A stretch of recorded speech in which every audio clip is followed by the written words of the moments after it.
Welcome and good evening. Tonight is Tuesday, August 11th, 2020. I want to welcome you and thank you for joining us. But let us begin with a moment of silence and a pledge of allegiance. And if I can ask if Member Gallo would lead us.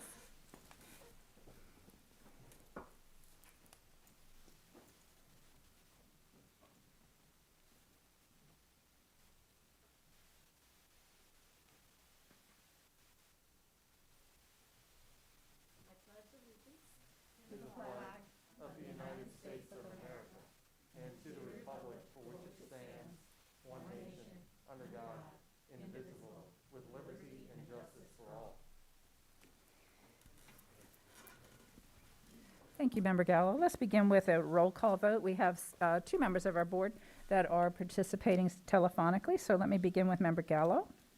Present, Madam Chair. Member Cobert. Here, Chair. Vice Chair Gould. Present. Dr. Gordon. Present, Madam Chair. Dr. Castrodental. Present. Member Byrd. Present. All board members are present, either electronically. Oh, I'm sorry, Member Lopez. I don't know how I missed you. I apologize. Member Lopez is also present with us. Presente. Thank you. And let me also, we have done this at each meeting. We have taken a vote on electing and acting vice chair for the meeting in the event that for some reason I need to step away, and I know it's difficult for Vice Chair Gould to do that when calling in remotely. Do we have a motion for, Member Castrodental? Yes, I'd like to, do I nominate, do I move to have Member Cobert as our, Okay, we Vice have Chair. a motion for Member Cobert to serve as our acting vice chair. Do we I have a I'll second? second it, Second by Madam Chair. Member Gallo. And so let me do a quick roll call vote on that. Member Cobert, you're okay with that, right? yes, I'd be Okay, honored, Chair. thank you. Member Gallo? Aye. Member Lopez? Aye. Member Cobert? Aye. Vice Chair Gould? Aye. Dr. Gordon? Aye. Dr. Castrodental? Aye. Member Byrd? Aye. And myself, and I vote in the affirmative. Thank you. All right. Before we begin, let me ask if, Dr. Jenkins, if we have any recognitions? None. All right, thank you. So we will move on then to the agenda. Dr. Jenkins, are there any changes to the agenda? There is one change added to the agenda, is item 1704, School Board Medical Advisory Committee. Okay, so there is one change to the agenda. Is there a motion to accept the revised agenda that includes discussion of the School Board Medical Advisory So Committee? moved. I'm sorry, couldn't tell. Was that Member Cobert. Cobert? Thank you. Is there a second? I'll second that. Second by Member Byrd. Roll call vote. Member Gallo? Aye. Member Lopez? Aye. Member Cobert? Aye. Vice Chair Gould? Aye. Dr. Gordon? Aye. Dr. Castrodental? Aye. Member Byrd? Aye. And I vote in the affirmative as well. So the agenda has been amended. Let's move on to, and let me start by mentioning, I was going to ask for public comment. Let me start by mentioning that there is, has been a rumor circulating around that this board was going to take action this evening on possibly changing the face-to-face instruction start date.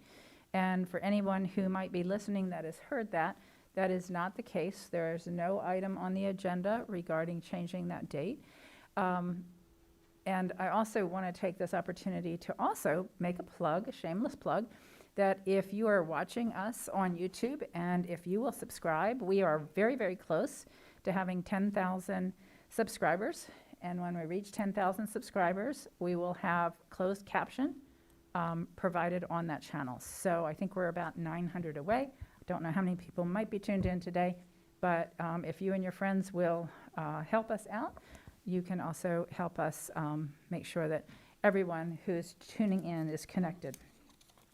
So let me begin with public hearing 3.01, request approval of the revised board policy ADD Safe Schools. And Dr. Jenkins, I'll turn it over to you.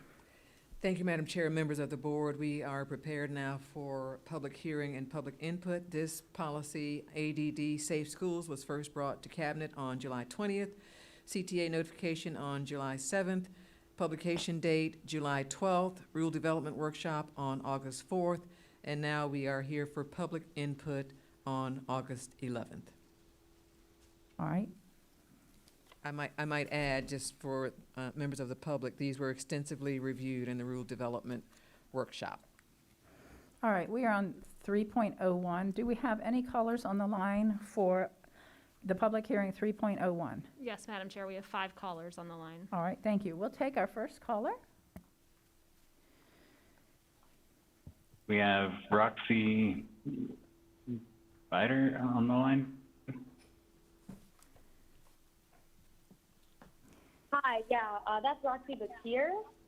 I'm sorry. How is everyone doing today? We're doing good, Roxy. Thanks for It's calling fine. If it in. happens more often, let me know. Yeah, thank you. I'm calling on the school safety item on the agenda. I was looking into this item thinking it was on schools reopening, school safety and all is in the title. And then I was shocked when I found out it wasn't. It was actually about bullying and harassment. And then I found it parallel that that's exactly what's happening to OCPS educators and staff across this country. We are being bullied into reopening our schools to go face-to-face. We are being bullied as a district by the state, and in turn, this district, this board, and our superintendents, people who are supposed to lead us and protect us and be there for us, you are being complacent. You are throwing us into the fire, making us martyrs. Chair Jacobs just said that there was a rumor that the board will be taking action. There's no item on the agenda. That speaks volume that there is no way that this board will be taking action against going face-to-face the 21st. Okay, teachers are frightened about going face-to-face. Okay, the safety measures that this district has put into effect are not enough. Posters at schools about wearing masks, promoting masks is nice and all, and in theory it could work. It wouldn't work, but that's not enough. Hand sanitizers are not enough. I cannot socially distance properly in my classroom. Okay. On top of that, if students are trying to stay home, if they have no internet, they have no Wi-Fi, schools are only providing hotspots, which are already sketchy, which already don't work. So now you're forcing students who are in low socioeconomic classes, who are Black, Indigenous, people of color, students of color, you're forcing them to then choose to go into these schools. You've heard 2 weeks ago, it was a 10-hour, almost 11-hour board meeting where you had people in the community calling in, pleading for you to not reopen schools face-to-face until there were no COVID cases or low COVID cases. We've seen schools in Georgia open up schools, and then so many teachers and students have contracted COVID. Is it only after OCPS is another hotspot for COVID where teachers and students are dying that you will close schools and keep it digital? Will it take the death of people in your district for you to take action? Is that what it takes for my name or my students' names or my coworkers' names to be etched on a tombstone for you to take any sort of action to ensure our safety? Now, digital is not ideal. I'm the first one to say that. I would much rather be in the classroom with my students, but only when it's safe. Only when I can ensure that my students can be safe, when I can be safe.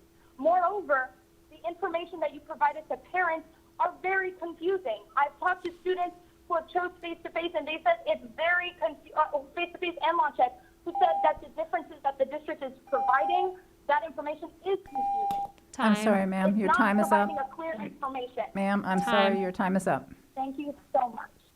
Thank you so much, and stay safe. All right, let's take our next caller. We have Ian Schuker on the line. Ian, welcome. If you can give your name and address for the record.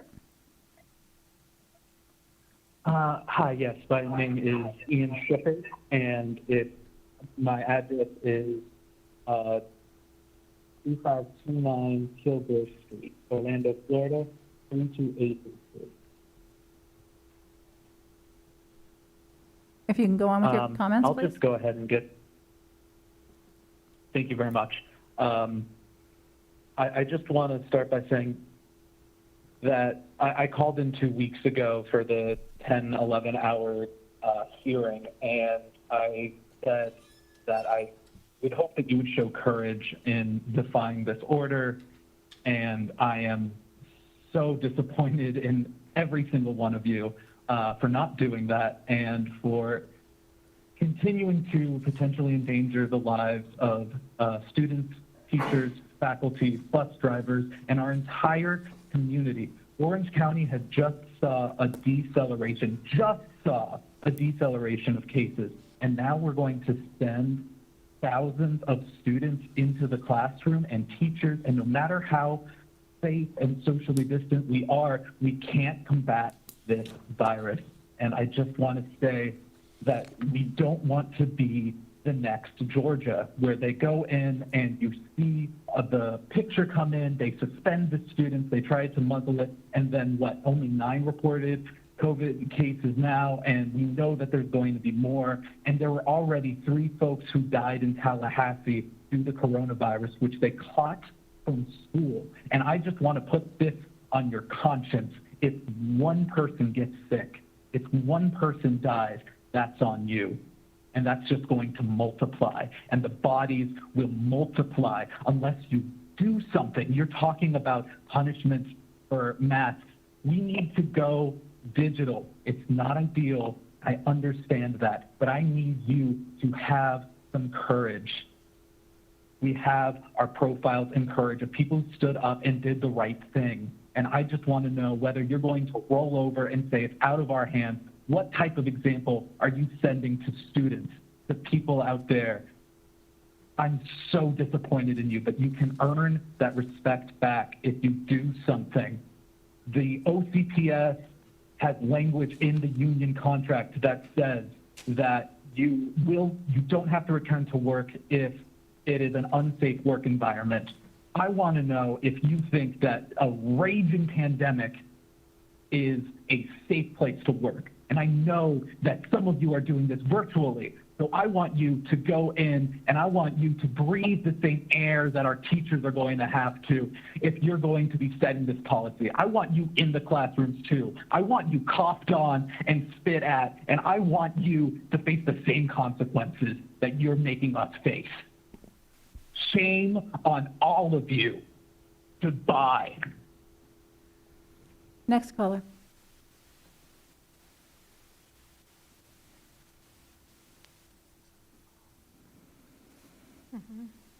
Do we have another We caller on have the line? Michelle Cat on the line. Welcome. If you can give your name and address for the record. Hi. Yeah, it's actually Michael Cat. My address is 41 Winter Park Street, Orlando, Florida, 32804. I hope you're all having a great night tonight. Am I good to continue speaking? I'm sorry, sir. Go ahead. Are you still there, Okay. sir? Yeah, I just want to talk about school. Can you hear me? We can hear you. Okay. I just want to talk about school safety because, quite frankly, with this school year, school safety is going to be a joke. The safety measures that the district has proposed are not going to be enough, especially given that this state is one of the hot spots. The schools are being provided with one acrylic glass divider, and they say that we're getting hand sanitizer and PPE and all of that. But guess what? I got 5 masks. They say that they're good to be used 15 times each. You tell me if that's going to be enough to get me through the rest of this school year, let alone the first quarter, okay? I mean, it is absolutely shameful the lack of precautions that this district has taken to actually protect students, families, and teachers against this pandemic. I'm a science teacher, okay? Not only can this disease kill you, but it can permanently impair your lung function, your brain function, and other vital organs. So even if a kid gets sick and doesn't die, I hope you're willing to live with the fact that that kid might have to deal with health consequences for God knows how long, because we don't even know a whole lot about this virus still. It's fucking shameful that we're not doing more to support online education so that kids and families can stay home and learn from the safety of their own home without being exposed to the germs from other individuals at school. I mean, we should be working to get free Wi-Fi for everybody. The school board should be advocating for rent moratoriums and mortgage stoppages so people can stay home and not have to work unless they absolutely need to, and that way they can take care of their children at home, and children can actually learn from the safety of their home instead of being exposed to COVID-19 in school. I mean, I have friends who have kids on their rosters numbering up into 15, 18 kids in one room, and these are not large rooms where they can socially distance 6 feet. Not to mention, I don't know when the last time any of you were in a classroom, but I mean, try managing even just 15 kids and making sure that they're wearing their masks and not moving around all over the classroom, spreading the virus through the air. Not to mention, there are studies showing, that children are just as likely to spread COVID-19, even if they're asymptomatic. So these beliefs that a lot of these decisions are made on, that children don't spread it as much, are faulty. And that information should be reflected in new decision-making from this district. Instead, this district has been a coward backing down just because the state threatens to withdraw funding if we don't reopen. It's fucking shameful. And Time. as soon as any Excuse me? children I'm sorry, or sir, your teachers language is die, inappropriate that and your should time remain is under up. conscience. Your time I is yield up, the sir. remainder of Did he my just say time. that? Okay. Twice? I think he Okay, said it I am twice. so sorry. I did not hear it the first time. It's very hard to hear. I am so sorry. All right, before we take our next caller, if you all can hear me on the phone, we have parents and children watching this and listening to this, and we expect whoever calls in not to use inappropriate language. We reprimand, discipline our children at school for that, and it is inappropriate for the adults who call in on this line to display that same behavior. Let's take our next caller. I'm sorry, I missed that. We have Lamy Madame. Welcome. Can you give your name and address for the record, and forgive our butchering of your name? I'm quite certain that we did not do that justice just now. If you can help us pronounce your name, appreciate it. My name is Lamia Mokaddam. I live at 14565 Radical Drive. I'm outside of the building where the school board meeting is being held. I'm in solidarity with the teachers, the staff, and the students of OCPS. The only topic that should hold the title of school safety is the safety of our OCPS members against COVID-19. And the fact that it wasn't included in the agenda just proves the school board's negligence when it comes to the lives of our community. No one, in the face of a pandemic, should be going face to face, especially when Florida is currently the epicenter of COVID-19. Giving community members the option of face-to-face or at-home learning is not a solution. The proper tools aren't even being provided for all students to genuinely have this choice. All it says is that if you're able to stay home and you are safe, then you're safe. But if you are not in a socioeconomic position to stay at home, then your life is worth risking. Whose name do you think is acceptable to put on tombstone? Protect our teachers, protect our staff, and protect our students. I yield my time. Thank you. Let's take our next caller. I think that should have All been right, thank 5 you. callers for this agenda item. Thank This you. agenda was titled, the policy ADD is entitled Safe Schools, Yes. but the content of it was not related to what our speakers spoke about. I understand.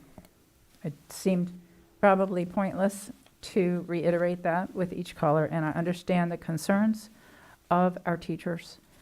I know we all understand the concerns of our teachers. I wish we could find a better way to explain the situation we're in. Hopefully, as people listen to the meeting, they will understand the purpose of creating the Medical Advisory Committee, and we'll have a little bit more clarity on this. Let's move to then whether there's any discussion from board members. I don't see where anybody's queued up to speak. If there's no discussion, then I will ask if there's a motion.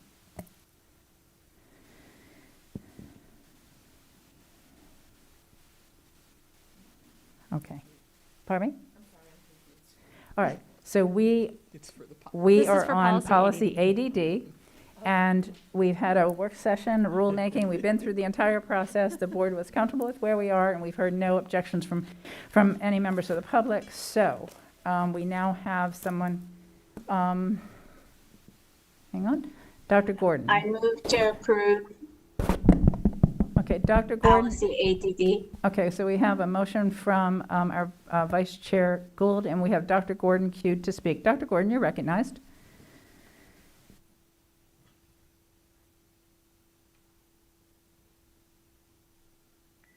I'm sorry, Madam Chair. Can you hear me now? We can hear you now. Oh, okay. I was queuing up to go ahead and have us to approve this policy. Is that the motion on the floor? Yes, Vice Chair Gould just put a motion on the floor, but I don't have a second. Would you like to second that motion? Well, yes, I had called in to put it on the floor, but I'm glad that she got there because I don't know if she's using Bridget, but I know that we both are using Dr. Williams. I do want to say something in reference to the callers that did call in, and they can, and I want to commend you, Madam Chair, for allowing the callers to speak to it, because even though file ADD policy 1A, B, and C, preferably, it constitutes bullying or harassment as defined, but it also talks about best practices to ensure school safety in section B. Right now, this is the utmost, and we may want to go back and take a look at this with Dr. Jenkins again and the committee, because I think you can hear our staff totally. This is not what we do. We teach for a living. Several of us have chosen to teach for a living, and several on the board have done that also. But several of us teach for a living. And what they are telling us today, they don't feel as safe as they should be.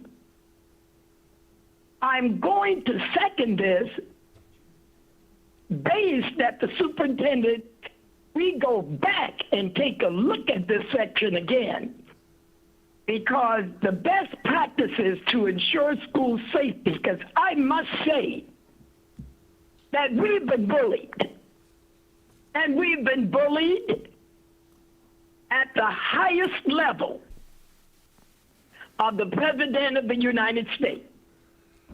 We've also been bullied by our governor.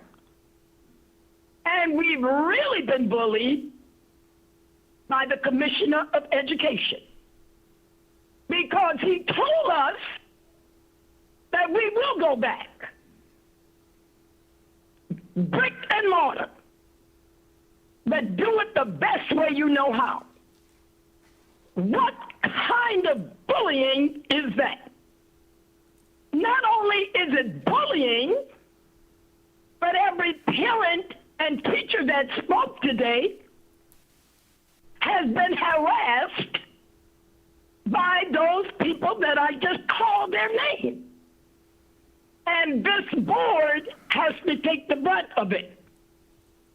So, Madam Chair, I would second this, but we need to go back now and look at bullying from the highest level in the state of Florida when it comes to governing us, and this needs to go back even with the bargaining team being a part of it. We will not continue to be bullied, nor will we be harassed by the higher-up governors telling us what we must do. That is why you have teachers retiring. That's why you have teachers leaving and resigning. And I had to almost talk a member of a 12-month staff that works in our building, and she went to Mr. Pollard today because she pretty much was bullied, because she was told that she must come into work. I think think that is the bullying of the highest. But yet she was allowed to work at home from March until present. But her supervisor in the Ronald Blocker ELC told her today that she must come in, even though she has a doctor's permission. And then Mr. Pollard could not help her because she really was not a dues-paying member. But she will reap the benefit of anything that the dues-paying members. We need to really look at this serious, because I don't like the tone that I hear people hurting. Time, Dr. Gordon. It is bullying from our own staff. Now, I'm letting Member Byrd know that that person lives in her community, that I've received calls like that from every community, including my own. Dr. Gordon, time. So, Madam Chair, as chair of this great board, you must look into this, because staff members are being bullied. And we must stop it. It starts here.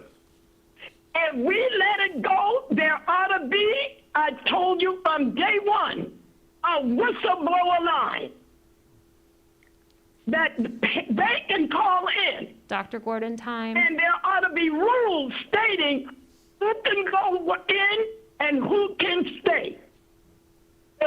I've heard Dr. Jenkins say that if they have a medical record, then they should be able to work something out. And she's done exceptional well with that. But that hurt me today when I got that call on my way here. I would gladly give Member Byrd that number. And you look into it, because we're going to have to stop it. So approving this tonight, based on that, we will bring it up again, Madam Chair, and I'm looking for you to get with the superintendent. So this harassment at the top level needs to stop. Thank you. Teachers are hurting, and we're going to lose teachers that we don't need to lose. Thank you, Madam Chair. I second it with all of the comments that I put on the record. All right, we have a second. I'm sorry, Ms. Enval? I know you've had a motion and a second, but we do have one more caller on the line about this particular item before you take a vote. Okay, we did close the public hearing, and we are in the middle of board vote. So I am very perplexed, Ms. Enval. Want to talk about not following our procedures. I know. And the last 5 callers were not germane They were not. to this.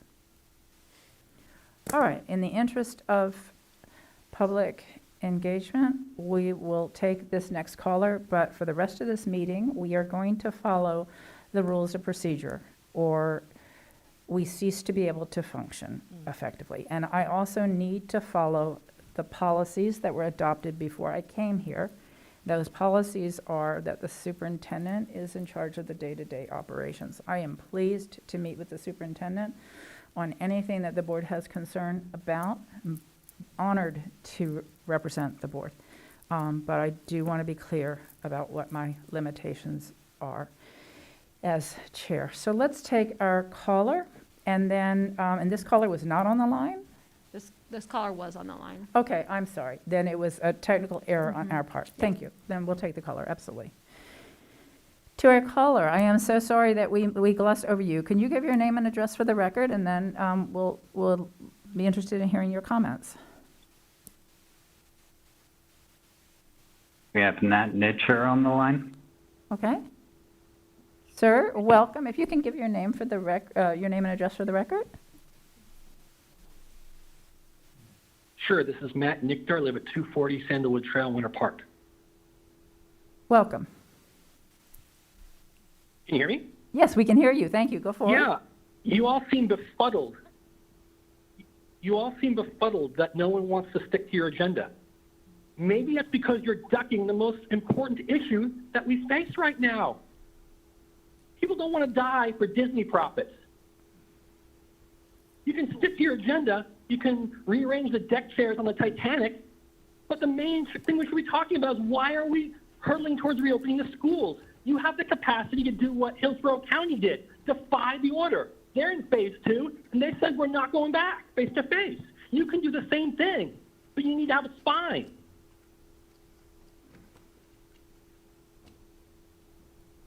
We all know the science says this is crazy. This plan is insane. You know that, and I know that. Mayor Deming has passed the buck. Pino passed the buck. The politics, because of campaign donations, I don't know. All I know is that people are going to be dying if this plan is implemented. You need to get past the procedural fetishism and take on the actual issue. You need to take a vote to delay face-to-face. You need to defy the governor's order. And if that means that they're going to remove you, if that means they're going to threaten, stand up to them. The more counties that stand up and do what Hillsborough does, the harder it is for DeSantis and his cronies to drive this down our throats. I want to say for other folks who are listening out there, for teachers, I don't teach K-12. I have a kid in the system. We feel for you, and if you take action to defend your lives, we will stand up for you. Right now, I just came from a car caravan. There were dozens of us circling outside the building. The police were trying to harass us, but we refused to back down. There are lots of folks who will stand up behind teachers if teachers stand up for themselves. So I urge teachers who think this plan is insane and who don't want to die to start talking about what kinds of collective action you will take to defy rules that risk your life. The civil rights movement broke laws, and those folks are heroes. The folks in West Virginia and Arizona and Oklahoma, they broke laws that said teachers can't strike. And you know what? They won, and they're heroes. The public will support you if you take a principled stand, because we know this is insane. We don't want our kids getting sick. We don't want the entire society getting sick, because everyone's connected. If kids get sick, the teachers get sick. If teachers get sick, the public gets sick. This is insanity. We need to stand up to it. The board needs to stand up to it. Thank you. Okay. Roll call. Member Gallo. Aye. Member Lopez. Member Lopez. Yes.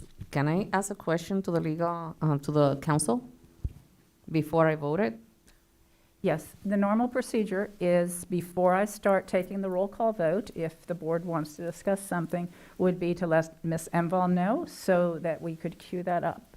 Ms. Lopez, go ahead. What is your question? I'm so sorry about That's that. okay. I understand. But Yeah, no, go ahead. when board member Kat Gordon made the, she seconded the motion, she had more information. So we are saying we are approving or disapproving based on the additional information on the comments with Kat Gordon, or No, not? I believe the motion was made by Vice Chair Gould to approve the revisions to proposed revisions to policy ADD. And then Dr. Gordon seconded it. Okay, thank you. Aye. Thank you. Member Colbert, Aye.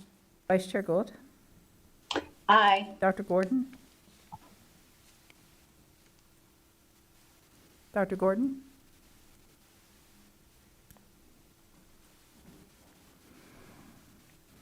Dr. Gordon? Dr. Castellano? Aye. Member Byrd? Aye. I vote in the affirmative. Dr. Gordon, are you on the line with us?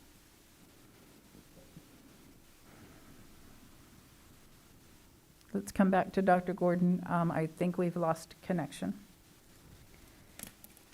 We will move on to policy JIC. Before we do that, I do want to speak just for a moment to the concerns that are raised by the teachers that called in. And we know what Hillsborough did, but we also, On the line. okay, we also know the response that Hillsborough got from the state. And we know that we asked for a waiver and we got a response, and our response was resubmit a plan if you want a different plan, and we'll consider that plan. We have formed a medical advisory committee. I am extremely impressed with the caliber of individuals on that medical advisory committee. And later on this evening, I anticipate that we will consider whether we expand the role of the medical advisory committee to give us advice on whether or not our schools should be reopened on the 21st. And based on that decision of the board, there may be further input from that medical advisory committee. But at this point, tonight, because we have not advertised anything else, in spite of the rumors that are circulating out there, this board is not legally poised to make a decision on whether we would postpone the opening date. Nor would I suggest that we do that without a lot more input from our medical advisory committee than we have right now. And anything short of that will not just result, it's not about losing my job. I've said this before. If I thought I could lose my job and save hundreds, thousands, even one life, that would be a legacy I would be proud of forever. It is incredibly insulting for people to call in here and to think that any of us up here do not understand how important human lives are. But at the same time, if we stand up to the bully, as we keep hearing, and at the end of the day, it's not us that gets hurt. We lose Launch Ed, a program that 62% of our students have chosen. That means all those kids need to be in virtual school or back in the classroom. That means the teachers who have had that option are back in the classroom. That means we've hurt the very people that we were elected to protect. So while it might sound simple to people who are calling in, the choices are huge. They're highly, highly difficult. And I don't think any of us up here are sleeping well, knowing how much is at stake. And we're all trying to make the best and safest decision for every single one of our employees and every single one of our kids, faced with the reality, the legal reality that we find ourselves in. I agree so much with what Dr. Gordon said. I echo everything she said. And this is a situation of being bullied, and it is a difficult situation. And so I'm going to ask again for our teachers, our parents, and everyone who is involved in this from our community to please be patient with us, work through this with us, stay engaged, and we are going to try to make sure that we're making the most responsible decision we can, knowing the ramifications of those decisions at a state level. Let's now move on to our next hearing, JIC Student Code of Conduct. Dr. Gordon, you're recognized. With us, stay engaged, and we are going to try to make sure that we're making the most responsible. Am I in? You are in. Okay, I am so sorry. I know the weather is bad. It always is this time of day. Okay, but I am trying to keep up with the chair on YouTube. But as I stated, I am in favor of voting this, but we're going to have to really go back now because this is not the bullying and harassment policy just for students. This is for the school community, students, parents, legal guardians, employees, and community members. And I'm dead serious about these calls that we're getting. Some people are getting special treatment, and some of them are not. I know I heard Dr. Jenkins say that we would work to help our employees in the best situation, but to be told and threatened and using the words out of this ADD, making discomfort and humiliating someone when they have been working from home and doing a great job, intimidating and threatening. This is coming from some of the employees. That's bullying. And I mean, it's just so much coming on top of we being pulled off tonight in a nice way, thank God. But the main thing is intimidation is at its highest now in this district as far as people trying to work this situation out. Since people are willing to go back in some form or another, face-to-face, virtually, Launch Ed. They should be able to be fit into that, and that's the impression I had, that we would work with our employees until we get through this. And no one can get angry at parents wanting to send their children back because they are back. And then for those of us who decided to go bite the bullet over age, that's a choice we have to make. All of us just got to work this thing out. So let's work together, but let's stop the harassment and the bullying. Thank you, Madam Chair. I'm in favor of this. Let the record reflect that it needs more work, and I'm looking forward to working with you all on this policy, ADD. Thank you, Dr. Gordon. Well said. Okay, we'll move on to JIC. Policy JIC, Code of Student Conduct, was in Cabinet meeting on July 20th. Notification to CTA on July 7th. Publication date was July 12th. Rule Development Workshop was on August 4th. Extensive coverage. We are now at the public hearing for approval on August 11th. All right. We Ms. do have Enville? one caller on this particular agenda item. Okay, we have one caller, and we are on the Student Code of Conduct, and let's take our caller. We have Elizabeth Panagopoulos. Ms. Panagopoulos, welcome. If you can give your name and address for the record, and then begin your comments. Sure. My name is Elizabeth Panagopoulos. I'm at 2529 Kilgore Street, Orlando, Florida, 32803. First of all, let me commend you for getting my name correct this time. I know the first time it was a little scary, so good job. Second of all, do you know what we ask our children to do in our Student Code of Conduct when they get bullied? We ask them to go to a higher power, to a higher authority. We ask them to work it out with each other. That's not what's happening here. Dr. Gordon, I agree with everything that you're saying, and I agree that intimidation is at an all-time high, and I agree that the school board is being bullied. You absolutely are, by government, but bullying requires a power dynamic, and you've made sure that teachers don't have power over you. I mean, we could, but we just don't.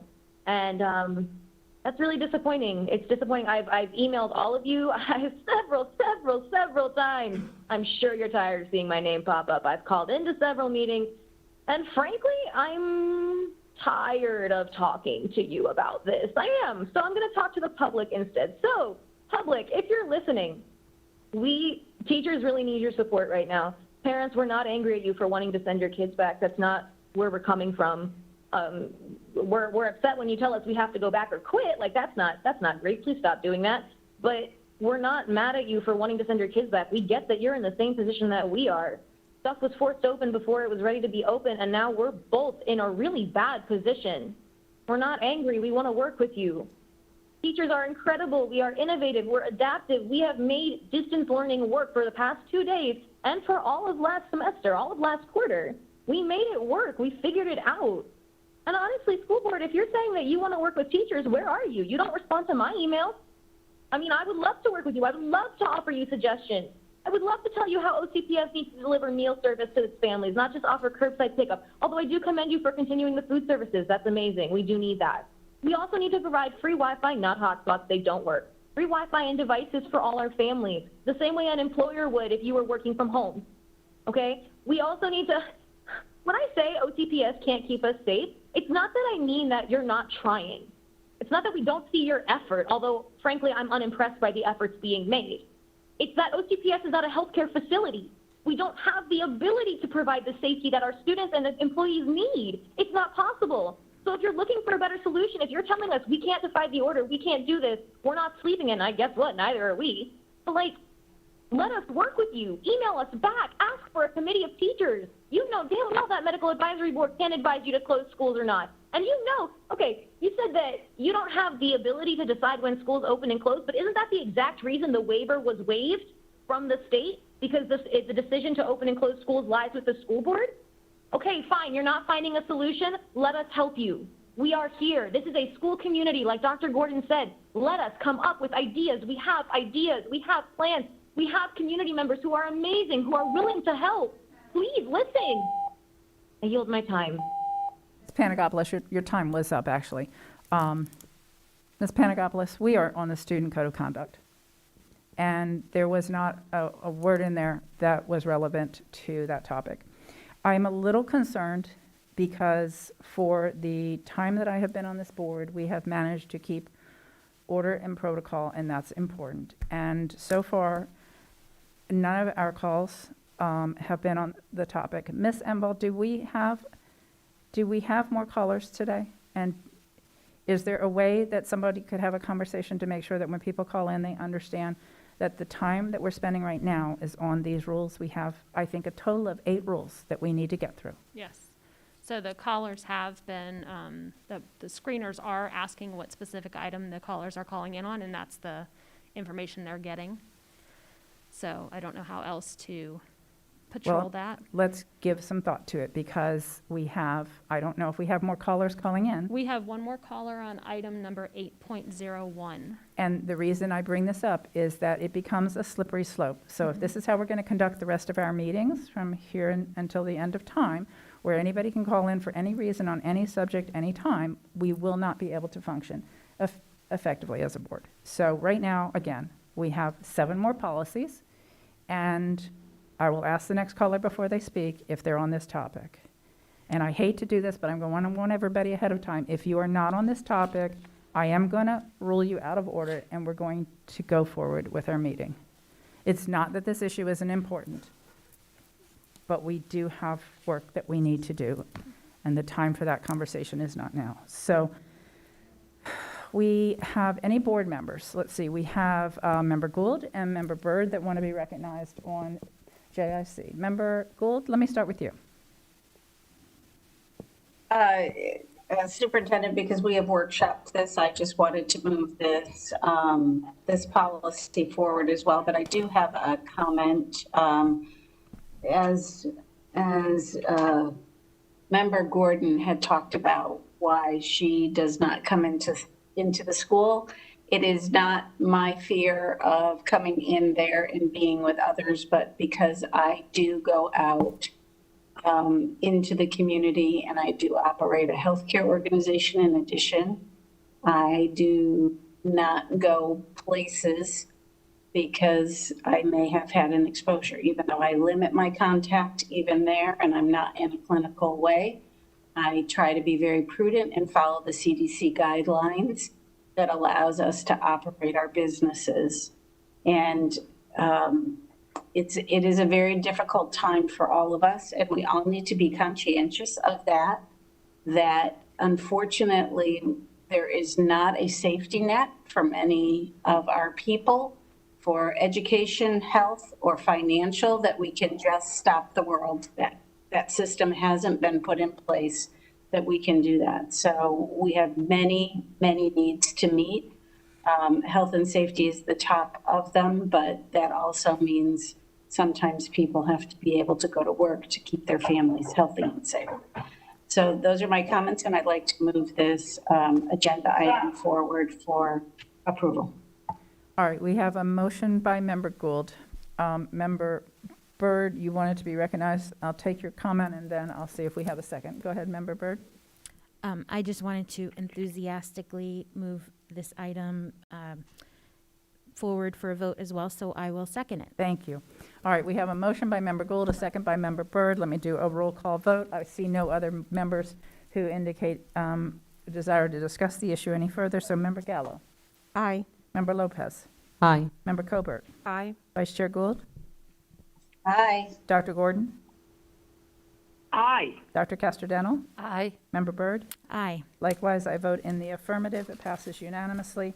We are on policy JB, Equal Education Opportunities 3.03. Dr. Jenkins, you're recognized. Madam Chair, members of the board, we have a request to approve the revised board policy JB, Equal Opportunities of Education. It was brought to Cabinet on July 20th, notification to CTA on July 7th, publication date July 12th, rule development workshop August 4th extensively, and we now are at the school board meeting on August 11th for public hearing.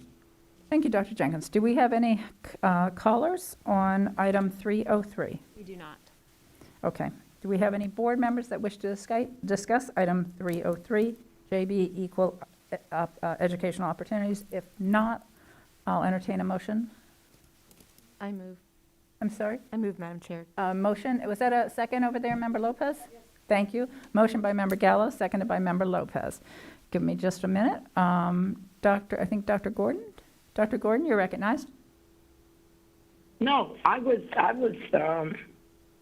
guess I'm just too slow. I'm trying to move your, I'm I sorry. was trying to move, and then I was going to move it. And then you called for Bird to second it, so I'm just going along with you guys. Okay, thank you. Dr. Gordon, I am so sorry. I know it's got to be terribly frustrating because by the time you can queue up when you're remote, we're already moving forward, and I apologize for that. That's okay. I'm Okay. fine. I just wanted Okay. to get it on the board. No, table. I understand. Let me call the question then. Member Gallo? Aye. Member Lopez? Aye. Member Colbert? Aye.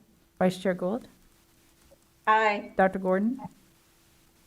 Aye. Dr. Castellano? Aye. Member Byrd? Aye. And I likewise vote in the affirmative. The motion passes unanimously.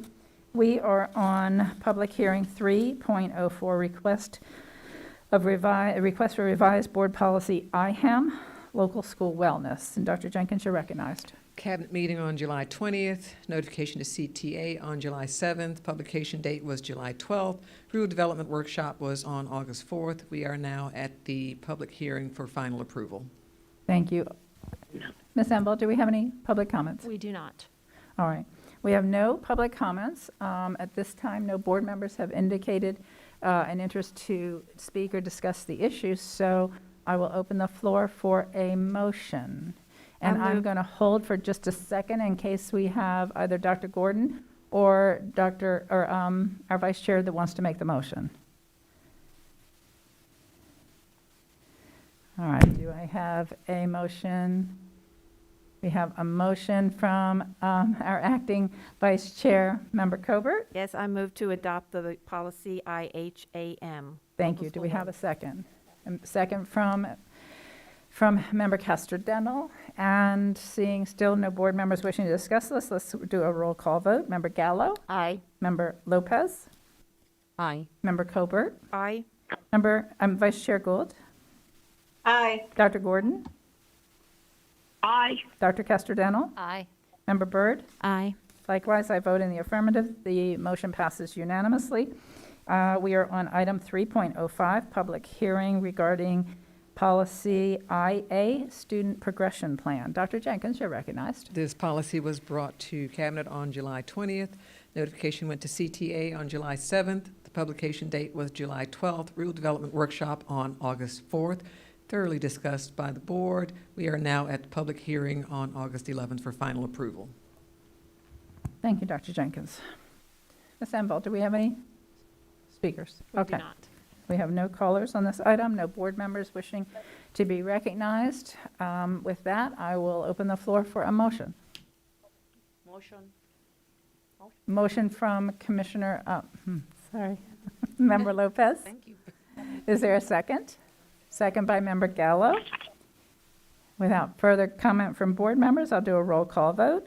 Member Gallo? Aye. Member Lopez? Aye. Member Colbert? Aye. Vice Chair Gould? Aye. Dr. Gordon? Aye. Dr. Castellano? Aye. Member Byrd? Aye. And I likewise vote in the affirmative. Motion carries unanimously. And that completes our rules that were on the regular agenda. Let's go forward with the approval of the consent agenda. We have, is there a motion to approve the consent agenda? Motion by So moved. Member Castellano. Is there a second? Second by Member Byrd. Roll call vote on the consent agenda. Member Gallo? Aye. Member Lopez? Aye. Member Colbert? Aye. Member Gould? Aye. Dr. Gordon? Aye. Dr. Castellano? Aye. Member Byrd? Aye. I vote in the affirmative as well. The motion carries unanimously. Now we are on item 1701, request approval of revised board policy JCA, assignment of students to schools. And Dr. Jenkins, I will call on you to recognize our general counsel. Thank you, Or Madam our Chair, members of the associate board. general We counsel. have 3 emergency policies before you tonight: tobacco-free schools and facilities, safe schools, and disease prevention face coverings. Associate General Counsel John Palmerini will give us the walkthrough. If members of the board will give me 1 second while I pull up the computer.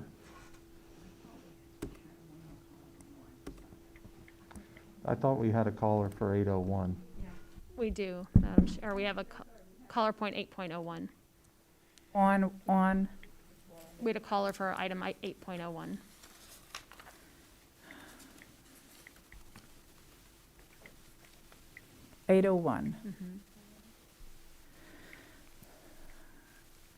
So what you could do procedurally, you could rescind the vote on approving the consent agenda as a whole. Okay. You could remove 8.01. Thank you. Okay. Who made, the motion was Member Kester-Daniel, the second one. Would you, I'm sorry, Ms. Emble, help us out. You can rescind, make a motion to rescind or. Okay, I make a motion to rescind that motion Okay. until after we hear from the caller. All right, we have a motion to rescind. Does the seconder agree with the motion to rescind? Yes. Yes, okay, so we have a motion to rescind, a second to the motion to rescind, and we will re-vote this if the motion to rescind passes after we hear from the caller, depending upon what the caller has to say. Now, Perfect. roll call vote on the motion to rescind. Member Gallo. Aye. Member Lopez. Aye. Member Colbert. Aye. Vice Chair Gould. Aye. Dr. Gordon.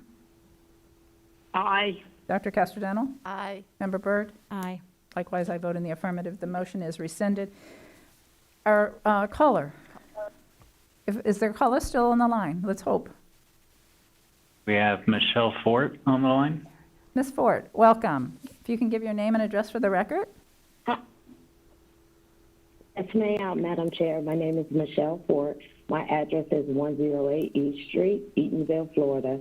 I just have a couple of concerns on the consent agenda. If you look at 7.01, there is a grant for charter schools. And the grant is to provide assistance with remote learning needs and other technology challenges brought about by the threat of COVID-19 through subgrants.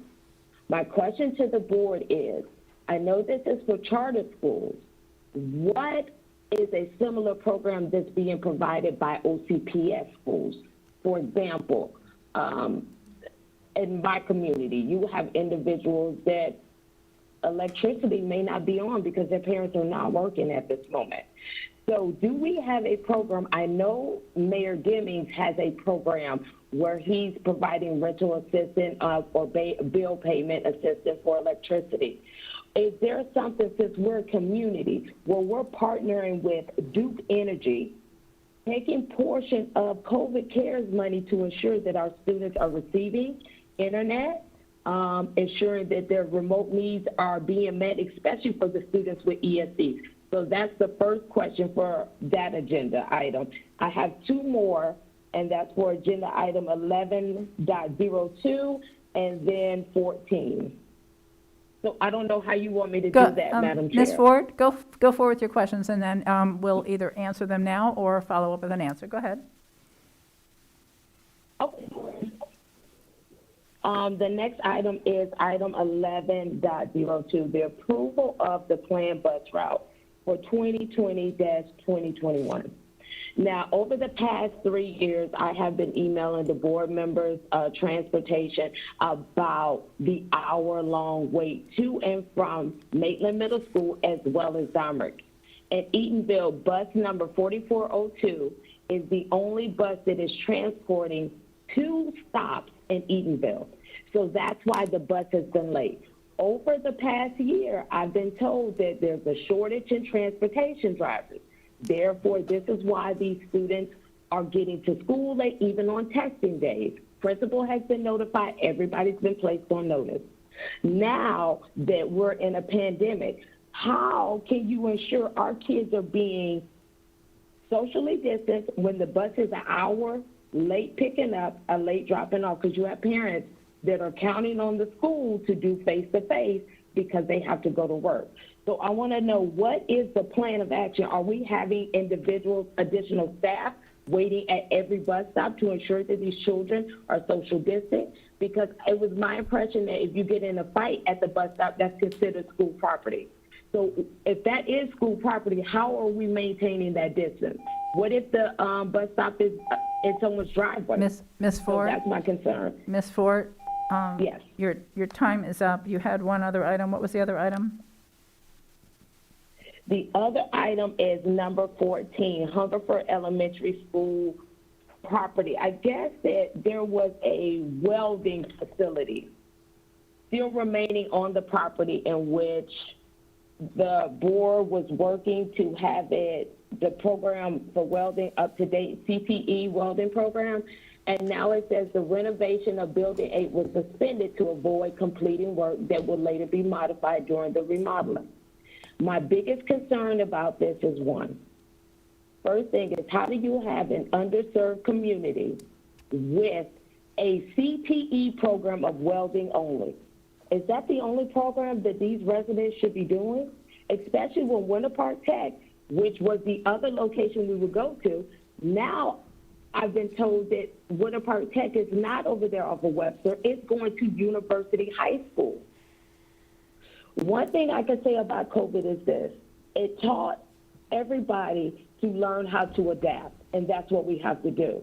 But we also have to remember the underserved communities where they are trying to break the cycle of poverty. But if you're a single parent like myself, it's a struggle every day, and you need a job to do that. So what I'm asking this board is, can you look into if that's going to be canceled or if they're going to put something else in place? Ms. Fort, I think Dr. Jenkins understands the question. Dr. Jenkins, on behalf of the board, can you speak to those three issues? Thank you. Certainly. State grants actually is specifically for charter schools. That is from the state level. It is not the same provision for traditional public schools. However, we do have discussions going with OUC around some provisions they have to keep people's power turned on. Actually had a call from the CEO, very concerned that students whose education depends on having power, that they would have those resources. And so, yes, we are connecting with and providing those resources, but we do not have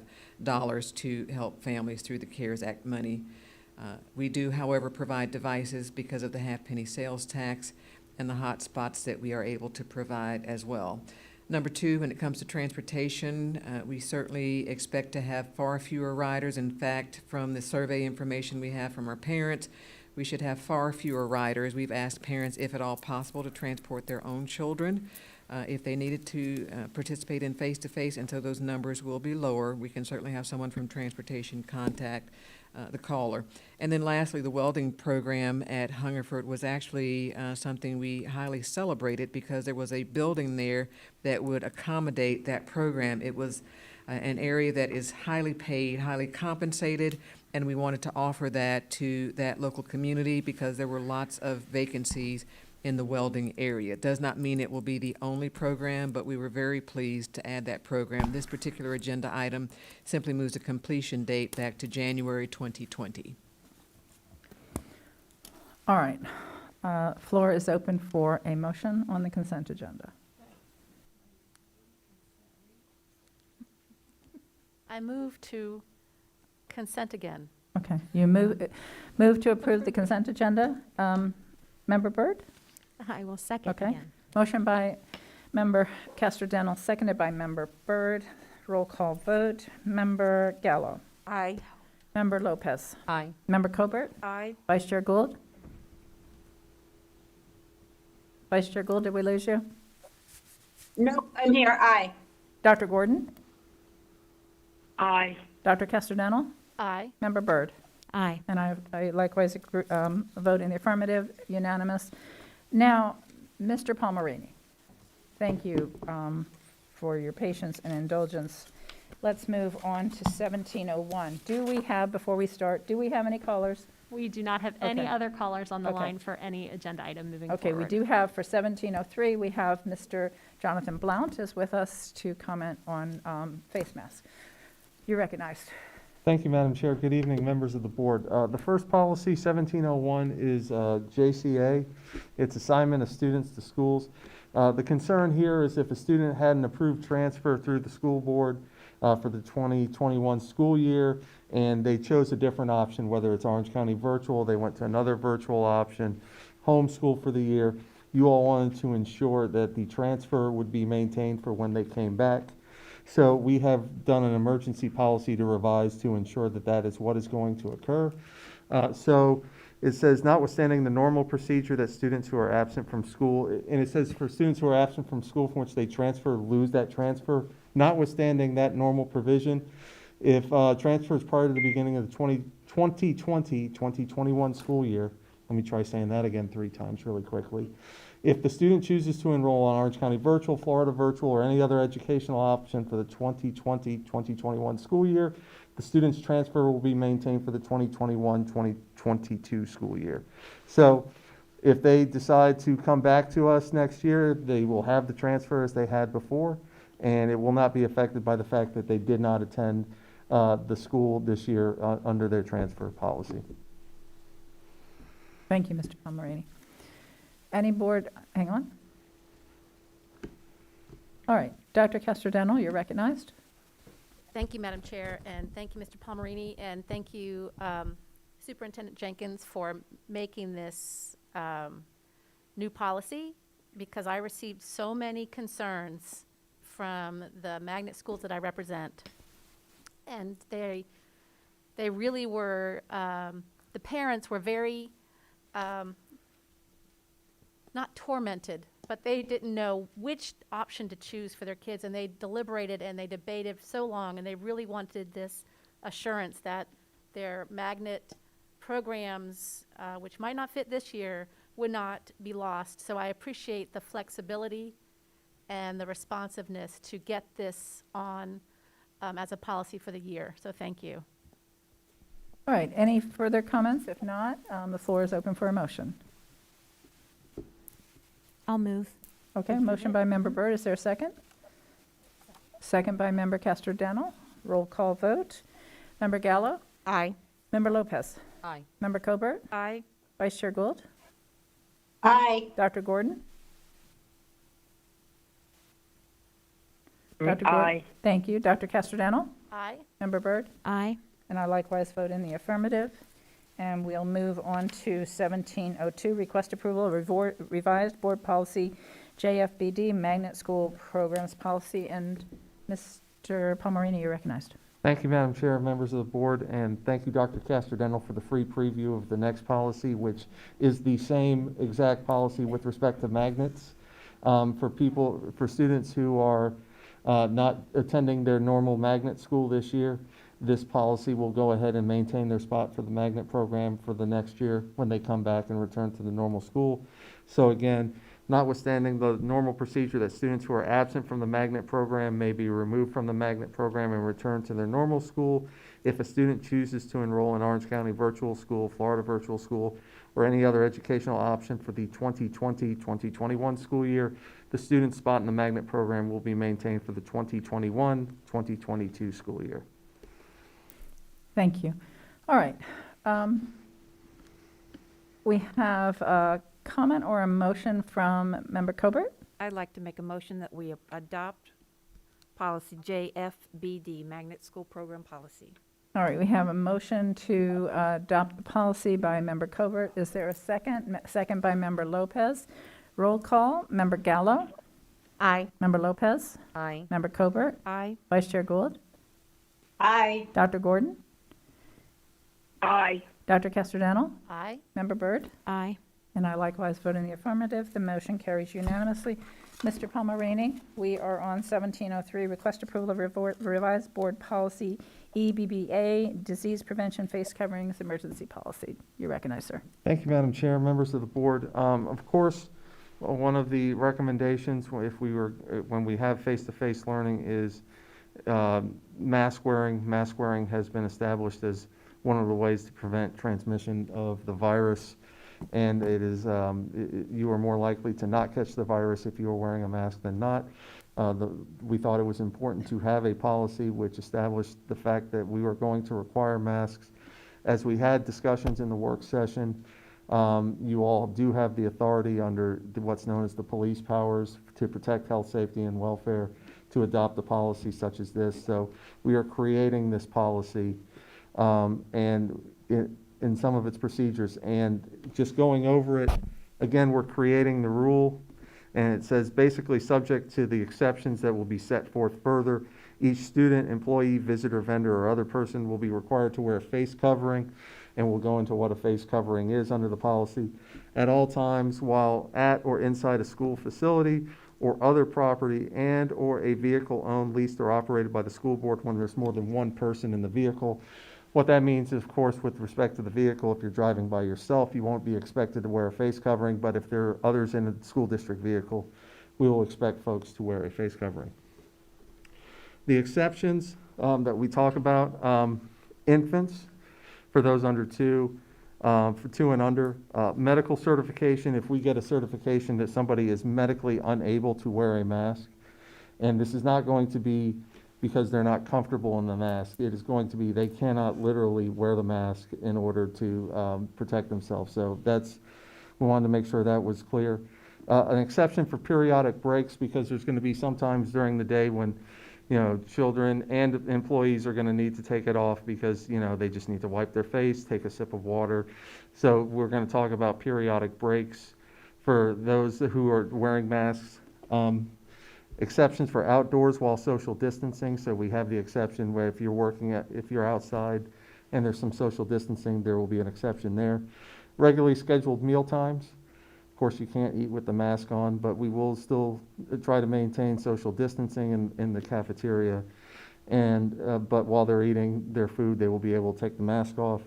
Strenuous physical activity, if a child's out there running sprints, etc., that would be a time when they could take their mask off. Playing an instrument, but there is not an exception for singing, so we will expect for those who are singing in choral events, in chorus class, that they will wear the mask. Some of these events where there's lots of spread of the virus you've seen is some enclosed spaces when they have a bunch of singing, so those who sing will be expected to wear the mask. Limited instructional time. We're going to try to accommodate limited what that means is if somebody needs to see your lips in order to understand the instruction, how to pronounce a word, etc. But we're going to try to limit that to the greatest extent possible. We also have ordered masks with the clear plastic strip where you can actually see lips moving, so we have ordered some of that. Receipt of medical care. Obviously, if somebody passes out and needs the mouth resuscitation, they're obviously not going to be required to wear a mask. And then we go into the types of face coverings. We have commercially produced masks, and the disposable masks will be permitted.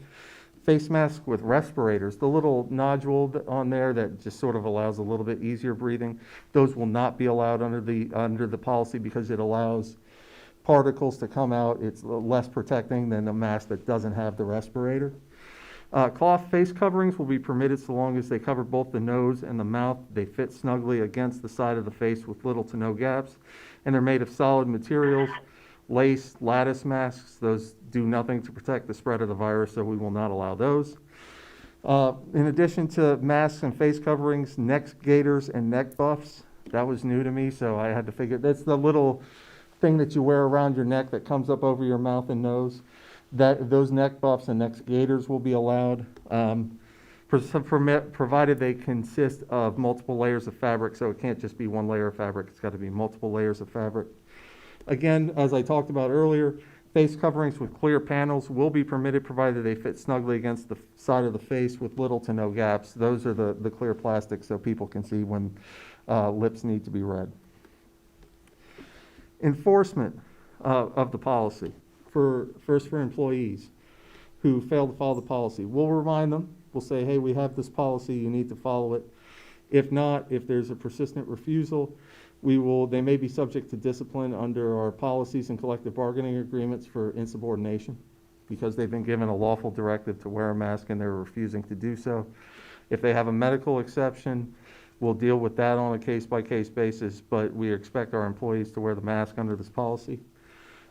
Students who fail to follow the policy after being reminded of the policy may be subject to discipline under the Student Code of Conduct for insubordination. Students who continuously refuse to wear a face covering may be transferred to remote learning. There is a case called Blackford versus School Board of Orange County from 1979 that says, while students are entitled to a free and appropriate public education, they are not entitled to a particular desk at a particular school. So we utilize that case to say, if somebody can't follow the rules of face-to-face instruction, i.e. wearing the mask, then Launch Ed would be something that we would have to transfer them to for their repeated failure to follow the rules. Vendors and visitors will not be allowed on campus if they fail to wear a mask or a face covering as required under the policy. And for the next steps, that goes through the actual policy itself. For all the first two policies that you did on transfers and magnets and for this policy, these policies will be in force for 90 days. So what we will have to do is we will just bring all three of these policies back through the normal rulemaking procedure where we advertise it, we have a rule development workshop, and then final approval where public comment can be had in order to make them permanent changes as required under state law. So these policies we adopt tonight, 90 days, we'll be coming back to you guys again to pass them through the normal rulemaking procedure, but we needed to get them established, especially before face-to-face instruction. So I would be happy to answer any questions that you may have. Thank you, Mr. Palmerini. Let's do this. Let's hear from Mr. Blount. Mr. Jonathan Sebastian Blount, as in count. I know. Thank you. I remember all of the years of you having to stand up there with staff at Orange County where they would get your name wrong. In case you all have not yet been informed, Kamala Harris is Biden's vice presidential choice. Thank you for that announcement, Mr. Blount. As in The count. first Afro-ethnic of Caribbean extraction to so do. Dr. Gordon, I am really chagrined, pained that you are not here. I have not seen your beautiful countenance and your bubbly, magnificent brightness in far too long. Dr. Gordon, he was waiting for a response, my dear. I'm here. All right, listen. I usually come bearing gifts, and today I'm bearing a very special gift. Some of you may know that this is a special year for me. It represents my 25th year in Orlando. It represents my 75th birthday year, and it also represents my 50th year as the founder of the largest magazine for black women in the world, Essence. We have 9 million readers a month, 16 million in our digital media platform, and we assemble 600,000 in New Orleans every year for our Essence Festival, which I am actively campaigning to bring to Orlando because New Orleans is not family friendly. Today, I just want to introduce something very, very special. The subject of face coverings. What you do not know is that the masks are calculated to be only about 74% effective because the COVID virus enters into the eye socket membrane as well. We have devised a special configuration, which I am wearing, and it is 96% effective. And here's what it does. It provides 180 degrees of protection from saliva and other droplets. The face shields are shown to reduce immediate and viral exposure by 96%. They prevent the wearers from touching their faces. It protects eyes. It's easily disinfected with household cleaners, can be washed and reused. And listen, it is the protection of our children. These are my two beautiful grandchildren, Nixon and Carlisle. And as my daughter Alon said to me as we were driving over here, she said, Daddy, she says, unfortunately, some people, they're going to have to go back to school because people can't afford child care. They don't have transportation to take them anywhere. They can't afford to feed them. So school is critical to some of our people's lives. Now, how do we have maximum protection for our children? We provide them with the face shields. As you see, I don't have a mask. I don't need one. And we have them in these beautiful designs that have little bears on them, little tigers and so forth, so that they are attractive for the children. And the children tend not to remove them. And mine has the eyeglass frame, which allows you to wear glasses. But these have headbands for the children, so they're not easily removed. And we are launching a campaign. My last hurrah in life now is to provide something for the children of Orange County and Orlando, which has given me so much. We are campaigning to get sponsors to sponsor these face shields, first and foremost for the frontliners, for the teachers, for the operations employees, for the bus drivers, first and foremost, and for all the administrators. And I'd like permission to give to all the board members and all the key administrators free masks, my compliments. But we want you to join us in this effort to campaign to ensure that we have them. And we think John Morgan and Dan Newland and a few other people in Disney will buy them so that the children can all have them. And please join us in this incredible effort. I guarantee you it will protect the lives of our children better than anything that has been so proposed. Thank you, sir. Thank you. Okay, let's take board members in the order that we have right now. We have Dr. Castrodeno. You're recognized. Thank you, Madam Chair. I have a couple questions about the mask policy. First, I appreciate it that we have mandated the masks on campus because earlier they were just strongly recommended. But as we learn more about the virus, I think it was prudent for the district to find some stronger mitigating factors that we can use to help keep everyone who is in our building safe. So I appreciate that, and I'm glad that the masks are defined and when people are to wear them.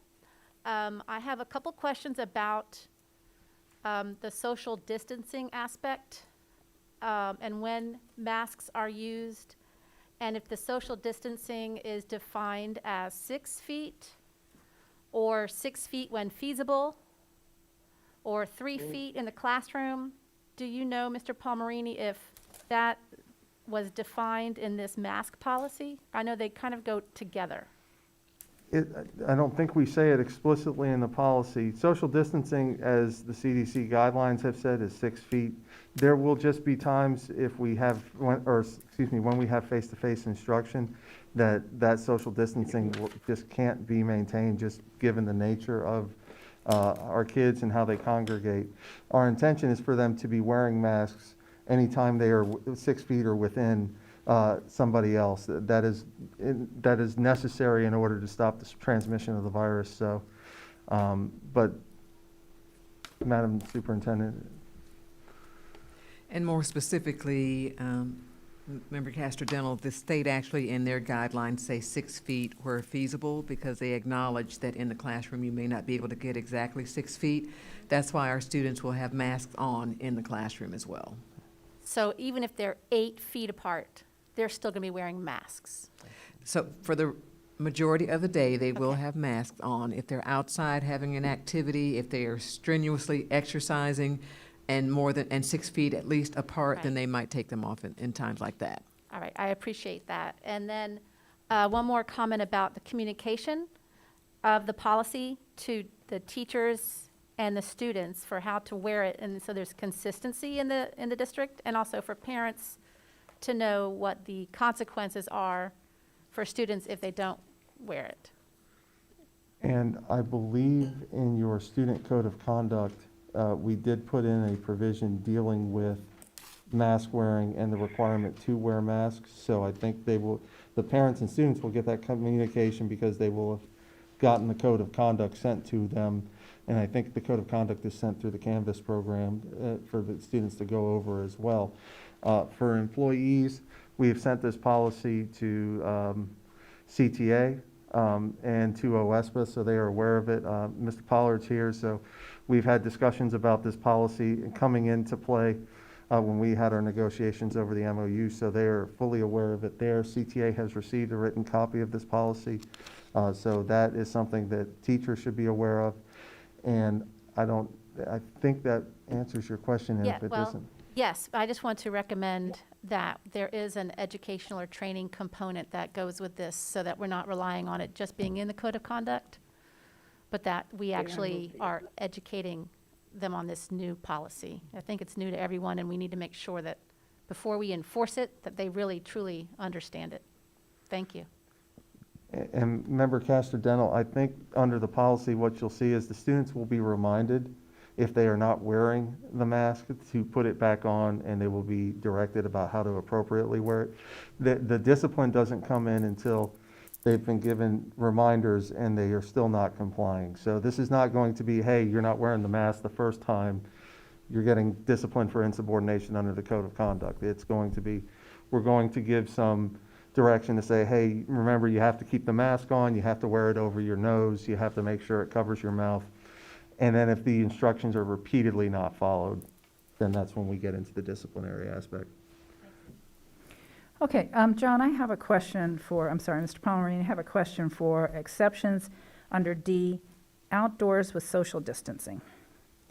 So I'm not sure what we're trying to say here. So when I read this, a face covering shall not be required for those outside of any school district building. That part's clear to me.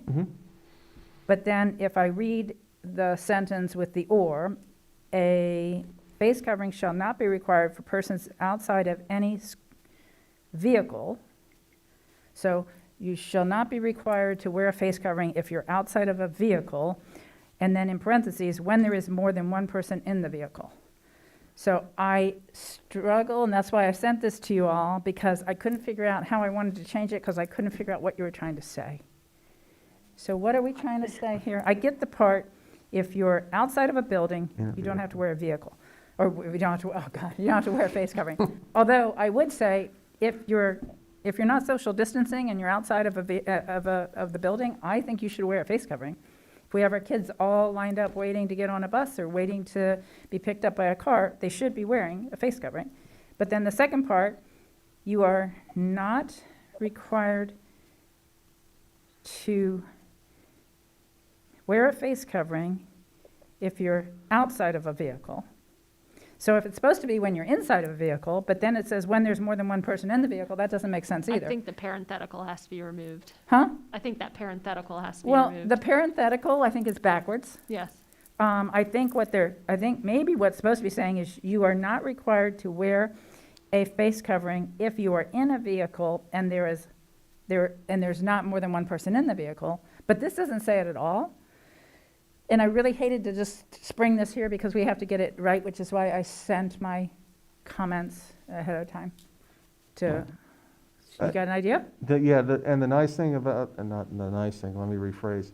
The thing about an emergency policy, if this was a normal rulemaking situation, we'd have to go back and re-advertise. But since this is an emergency policy, we could strike that phrase and rephrase it however we need to do it in order to pass it tonight. So does anybody know what we're trying to say? Because I know if you just tell us what we're trying to say, we can fix this on the fly quickly. And I think that's your point. I think I agree with Mrs. Enval that we just remove the parenthetical, because if you look further up in the policy, it talks about that face coverings will be required and/or a vehicle that I have here up top, owned, leased, and operated by the school board when there's more than one person in the vehicle. That's what I think we're dealing with there. So if you're in a vehicle and there's more than one person in there, everybody has to wear a face covering. But if you're outside a vehicle and social distancing, then you do not have to wear a face covering under the intent of this. So I agree, if we just remove the parenthetical, that should take care of the issue. I got you. The only other point, though, that I have is that I think a face covering should be required if you are outside of a district building, but you are not able to social distance. Right? So I'm not sure why we're saying if you're outside of a building, you don't need to wear a face mask. And I guess the way that I read this when I was writing it is, if you are outdoors with social distancing, you will not need a mask. But if you are outdoors without social distancing, you will need a mask. Well, let's put that in there. That's what I think. I mean, a face covering shall not be required for persons outside of a school district building when they are socially, or observing social distancing, whatever that term is. When social distancing. When properly social distanced, a face covering shall not be required for persons outside of any school district building or vehicle. Still think it sounds weird to say outside of a building or vehicle, because what's the point of throwing the vehicle in there? I'm a little tired. It might be the vehicle that needs to be removed, Huh? I think the whole vehicle thing comes out. maybe. Well, why are we talking about when you're outside of a vehicle?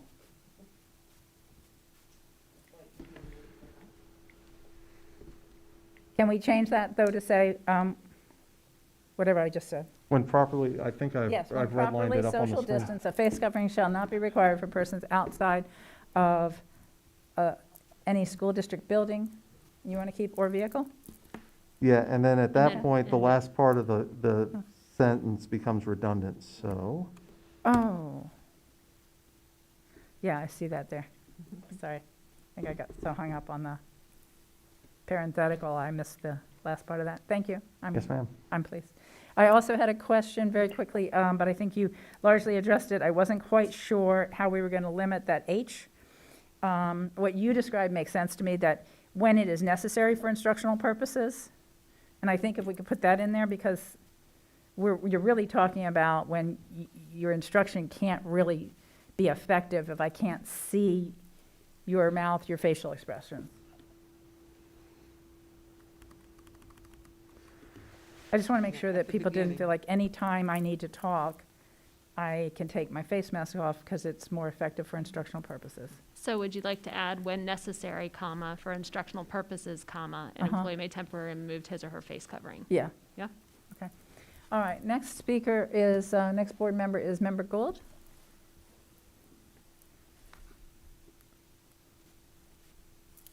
Thank you, Chair. The one thing that is missing from the description in the policy is about shields. And shields are an excellent backup if you can't wear the mask in class or in other locations. So I think in that medical certification component, we may want to do that, as well as for employees, if they do need to remove their mask for instruction purposes, that they may want to utilize a shield. We should have about between 12 and 17,000 shields being donated to the school system shortly, and I think it's also on our PPE list. So I would like to see that incorporated in there in the descriptions and as a secondary PPE use if masks cannot be used. If I may, Madam Chair, on August 7th, the CDC revised its guidelines to specifically say that it does not recommend using masks for source control if they have exhalation valves or vents, as well as the CDC did not currently recommend to use face shields as a substitute for masks. So that's why face shields were originally in the policy. I believe they were originally in our Q&As as well, because originally we thought that the CDC had included face shields as part of its PPE, but it has since, as of August 7th, revised that original recommendation. So we do have face shields for our employees as well, especially those that may be working with our more children with special needs in case they need additional PPE. So I don't know if that helps Vice Chair Gould with your inquiry. All of our does. teachers, I'm sorry, Member Gould, all of our teachers will have the shields available, but they are supposed to be used in conjunction with the face mask. They can no longer replace the face mask. And we originally were going to have our kindergarten through second only wear the shields. That is not acceptable now. They have to have the face masks. Okay, so I do think that we need to mention that, and shields are an effective tool when there's nothing else in that place. It's not the best, as you pointed out, but it is still utilized in the medical profession as not only a secondary protection with the mask, but when you have people who are struggling with, issues with breathing and so on, that they at least wear the shield. So I think it kind of goes in that, that's why I pointed out that it might go in that medical certification area, but if it's at all possible to at least have some barrier, plus the other person would have the mask, that just adds that added protection. I know that we are going to provide, if a child were to show up without a mask, that we would have some disposables available for the child, so we could say, here's a disposable mask for today.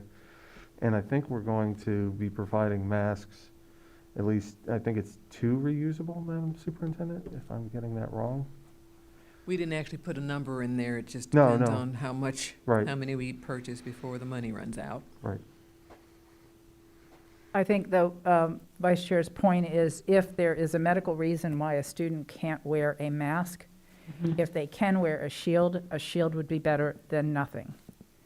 Correct. And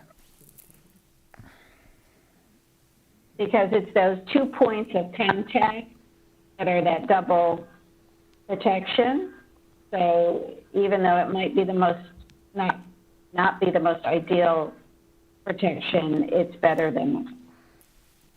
Dr. Jenkins. So, wanted the board to be aware, we've gotten some feedback from the Department of Health, and it may be something that we want to have our medical advisory committee weigh in on as well. There is a deep concern because the face shield is not a replacement for the mask. There's a deep concern over making exceptions and exemptions for any reason. It came up, it was mentioned more than once, but now we have in writing from Department of Health that they believe if children cannot wear face masks, that it may be an indication that it's not safe for them to be in school. And so we'll have further conversation around that. I know it will get some people concerned, but if we have medical professionals saying the lack of a face mask for any reason we believe may indicate that child needs to be served in a safer setting or in a home setting, we'll have to have further discussion. We're not prepared to go to that extreme tonight, but I wanted to make the board aware of it because we got that response from the department.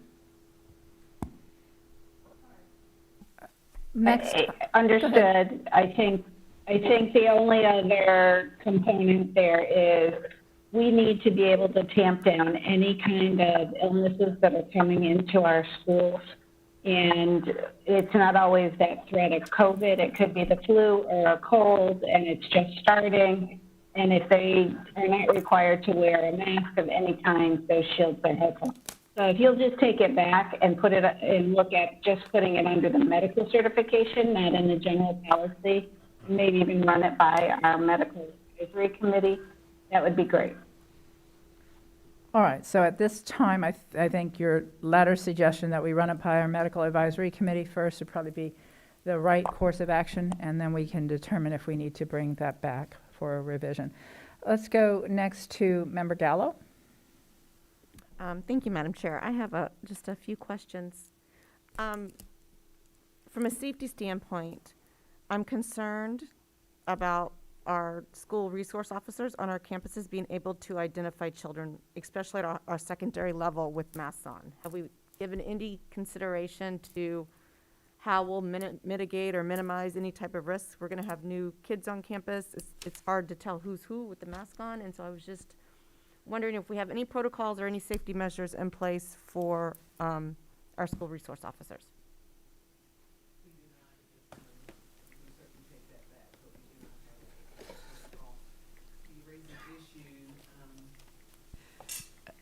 We do not have a protocol in place at this time. We'll take it back and certainly have discussions around it. You raise the issue of being able to identify children. We're going to make their safety first and foremost.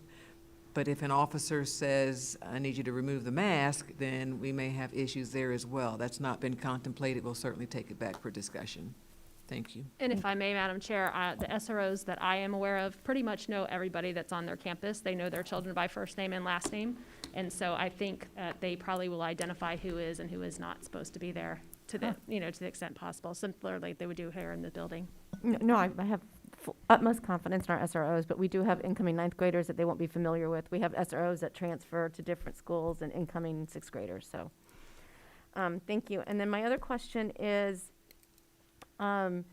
we have, for our elementary students, are we going to be providing like child-size masks? Because I know in this yes.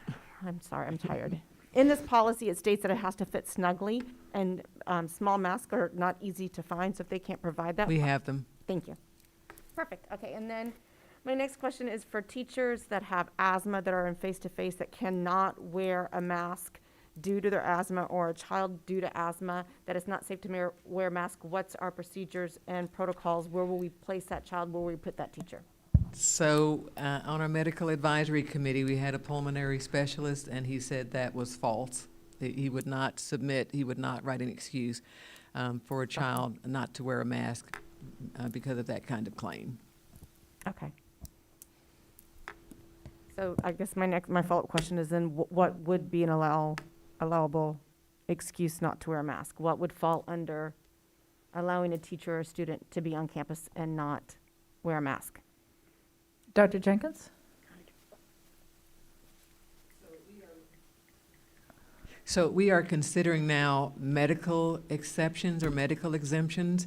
Again, some of our advisors have said they do not believe doctors should just be writing excuses to say so-and-so should not wear a mask. There ought to be something pretty significant that has been diagnosed, which brings us back full circle to this notion that if there is that kind of serious medical concern, it may not be best for that child to be served in the school setting. It may be better that they are served at home. And so it remains to be seen if we're going to have that full exemption. If you can't wear a mask, you should not be in the school setting. We may need to serve you at home. I am sure our advisory committee has some opinions around that. Thank you. And then my final question is on the mask breaks. What will they look like and when will they take place for the students? So what we have made a provision for is under the teacher's judgment, very brief periods of time. Let's say everyone is sitting down, they're reading silently. They take their mask off for a few seconds because no one is moving and they are appropriately distanced. Or if they're outside for a recess period and they are not playing together in a game, but playing something calisthenics or something where they are purposely spaced apart. We just wanted to give a little bit of judgment and discretion to the teacher for very brief breaks. Again, Department of Health says you probably shouldn't even allow for those breaks, so we'll have further discussion on that as well. We wanted to give the teacher some discretion. Come in from PE, they're exhausted, they're sweating. Can we take off the mask for a second? Or before we come in, can we catch our breath? Can we take off our mask for a few seconds? We thought it was reasonable. It remains to be seen that may not be reasonable. Okay. Thank you. Thank you, Madam All right. Chair. Absolutely. Let's go to Member Lopez. Thank you, Madam Chair. I have a few questions that I just. On page number 2, letter F, can you please explain a little bit more about that aspect? The strenuous physical activity. Children running sprints, children engaging in, jumping around, that kind of strenuous activity where they are really exerting themselves. And, that may be very difficult for them to breathe and catch their breath and to inhale as much as they need to inhale when they're doing that kind of hard sprinting, running, jumping around, that kind of stuff. And at a middle school level and high school level, how it works? Same way? Yeah. Maybe PE classes or something like that? If they're doing strenuous physical activity in PE, it is contemplated that it would work like that. We are also wanting to ensure that those people in PE are appropriately social distanced. If they can't social distance in PE, we're still going to expect them to wear the mask. And I saw that depends on the class. For example, a music class, they're gonna use another type of mask.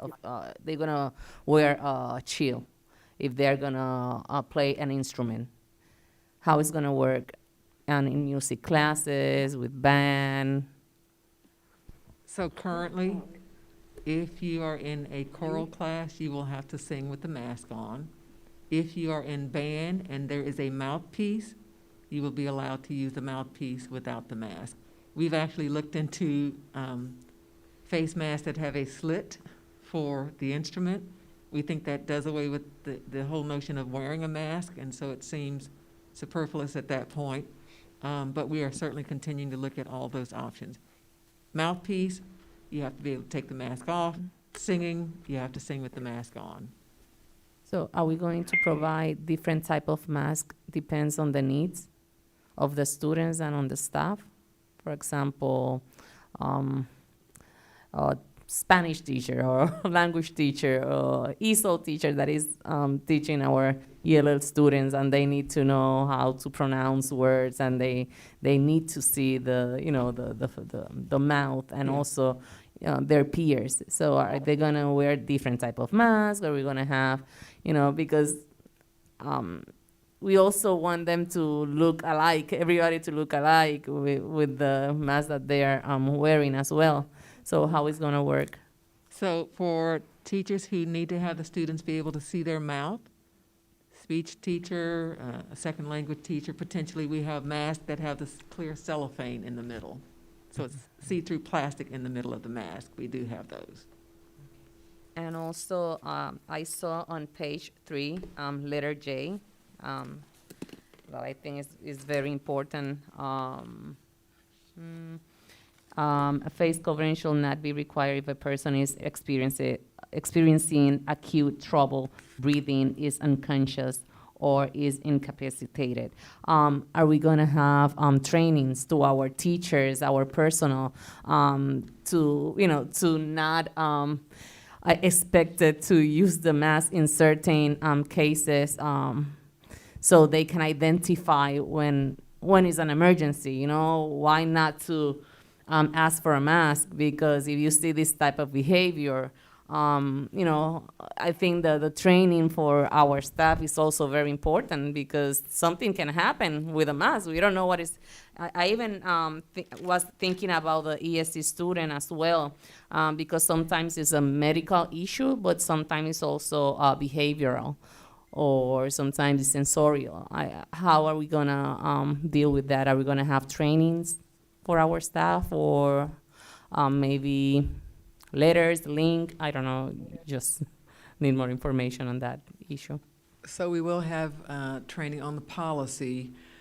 The issue around ESE students or someone who cannot, for various reasons, wear a mask, we are going to need to revisit, because it is the Department of Health's recommendation that if they cannot wear a mask, they should probably be in one of the other platforms for their learning, for their education. It just needs more discussion. At this point, your policy makes some exception for medical reasons, meaning that a doctor actually justifies why a child can't wear a mask.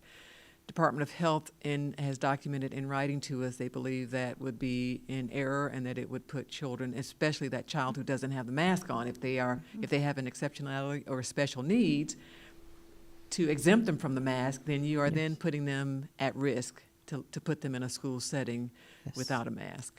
So I even thinking about the IEP. Maybe the IEP needs to include the use of the mask, how it's going to use it in certain cases, because I think, it's a challenge. Yes. Absolutely, Member Lopez, and I don't take that lightly, and I know parents who have children with special needs may be disturbed at it. I just need to put the board on notice, because we have in writing from the Department of Health saying if a child can't wear a mask, they probably should not be on campus. They think it's unsafe. Got it. Okay, thank you so much for your help. I'm going to ask for a little help from Dr. Williams. I can't read the next. Okay, I wasn't sure if something was struck out or erased. So, Member Byrd. Thank you, Madam Chair. I just wanted to clarify my question. Some of my questions have already been answered, but on the periodic breaks, one more time, I just want to clarify that is going to be looked at again. Like, you're thinking with our medical advisory committee, they're going to look at that, taking off the mask for breaks inside the building. Okay. I would like it reviewed by our medical advisory committee. Department of Health believes that is probably not a good practice to have the breaks. Okay, that's what I was thinking as well, so I'm glad that it's going to be reviewed. Thank you. Vice Chair Gould. Thank you. I wanted to just also chime in on the education component. There's ways to make that kind of fun. Singing happy birthday twice, or twinkle, twinkle, little star, for washing your hands. Our medical partners and many not-for-profits are doing very fun little mini videos that maybe could be shown during the morning announcements. So I would suggest that we try to reach out to some of those partners for their little videos that are targeted at children, but also great for adult learning too, on social distancing, hand washing, etc. All right, thank you, Member Gould. I think this closes us out. I have one question, Dr. Jenkins. Based on the reduced number of students that will be participating in face-to-face instruction, do we anticipate that we will be able to reduce our class size sufficiently to where we might be actually able to achieve the 6-foot distance separation? So it just depends, while principals are scrambling with those schedules, in one class it might work, in another class it might not. It depends on the signups, the parent registrations, as well as the course code or the actual courses being offered. In high school especially, it's challenging. In elementary schools, what we tried to do was accommodate as many teachers as possible that wanted to be able to teach at home, taking care of those with medical accommodations first. The more you accommodate those who want to teach at home, it limits how many classes you can spread out there on campus. And so we hope to have, by the end of the week, some additional detail for the school board around the size of the classes, but we've not been able, you can't both accommodate several teachers at home and shrinking the class size at the same time. They are working on it, and we will get you the numbers by the end of the week. And the reason I plug this in right now is I was thinking of the issue of breaks, and that if we have classes where the desks are 6 feet apart and the kids are going to, as your example, are going to be stationary at their desk, working on a math lesson or working on reading, that it would seem to me that that might be the ideal time to let them have a break if they're sufficiently distanced, so. Absolutely. That's why we wanted to leave it up to the teacher's discretion, because Amy might have a smaller class size based on what she's teaching, and she can have at her discretion because they're spaced apart. Mine might be a little bit closer together at the Okay. teacher's discretion. All right, so that concludes board comment, and we've heard from the public. Is there a motion to adopt this policy? Motion by Member Casterdanel. We have a second? Madam Chair, if I can just. John Palmerini is looking to second that motion. Mr. Palmerini, I'm will not- you raise your hand, I'm not, sir? I'm just making a suggestion that Yes. with the motion that you say that you move to approve it with the additions, red line additions that I made. Of course, thank you so much. The right. motion would include the revisions that were made. I move to adopt the policy on face coverings to include the revisions made at the board table. So we have a motion. Again, do we have a second? Second. Second by Member, or Vice Chair Gould. Roll call vote. Member Gallo? Aye. Member Lopez? Aye. Member Colbert? Aye. Vice Chair Gould? Aye. Dr. Gordon? Aye. Dr. Casterdental? Aye. Member Byrd? Aye. And I vote in the affirmative as well. And Mr. Palmerini, I think that completes our policies for this evening. Thank you. Let's go to Dr. Jenkins, Medical Advisory Committee. Dr. Jenkins, I'd like to take just a minute there. I think there is some confusion based on my comments earlier that at least some people in the community think that we are creating a Medical Advisory Committee. We have created a Medical Advisory Committee. We did that in a duly noticed meeting. We did that, I believe, on July 30th. We have appointed the committee members. We have approved a scope. And at the time that we did that, for anybody who may be tuned in and listening to this, at the time we did that, we did have discussion about what that scope should be.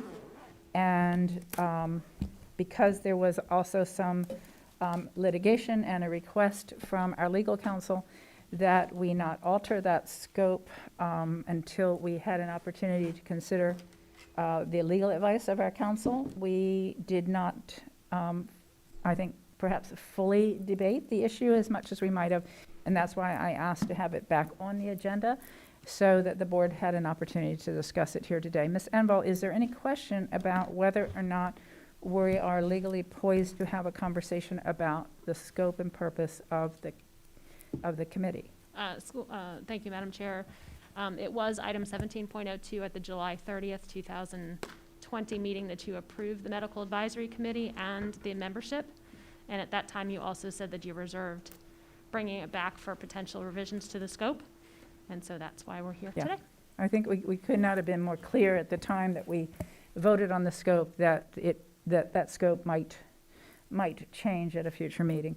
And since we have no meetings between now and the start of the face-to-face instruction, if there are any board members who want to discuss it, it's on the table for discussion. Dr. Jenkins? Oh, it's under your, yeah, it was under your name, but when I saw some of the feedback coming in on this, I thought better to explain that so there's no confusion. Member Byrd? No? I'm sorry, Member Gallo. Thank you. Yes, sir. Thank you. Thank you, Madam Chair. I can't read that either. Bridget, we love you, but your handwriting is very small. It's making us all feel old. Madam Chair, in light of listening to the Medical Advisory Committee on Friday, and with the difficult decision that we have at hand concerning our children, we have a lot of, I think, more questions than answers still to this point. So I would like to make a motion to change the scope of the committee to include a recommendation on whether or not we should open up our schools. Okay, we have a motion by Member Gallo to change the purpose of the committee to include that they can advise us on whether or not to reopen our schools. And Member Lopez is standing up. Is that a second? We have a second from Member Lopez. Can I speak to my motion, Madam? Of course, and absolutely. Go ahead. Thank you, Madam Chair. So the purpose that I made this motion is that I think that we have a highly trained experts in this medical advisory committee that's doing really good work, and I think the more information that we get as a body, as an elected body, the better off we'll be. And I understand it's under our purview and our decision-making on what we decide moving forward, but I, for one, would like to have all the information possible available to me as we move forward. So that's my rationale. Thank you, Madam Chair. Thank you, Member Gallo. Let me hear from Member Byrd then. I would like to just echo what Member Gallo just said. That was exactly what I was going to say. I think that the decisions we have ahead of us are not easy decisions, and as we've all said, we're not doctors. And this group of professionals that we've put together is quite stellar. They are out in the community every day working in this environment of this pandemic. They know better than anyone what it's really like here in Orange County as far as the virus. So I think it was apparent that they were very concerned Friday when I listened to the meeting about, stepping over their boundaries or what they could or couldn't say. So I am in total agreement with taking away any kind of restrictions on what they can share with us. All right, thank you. Member Gould.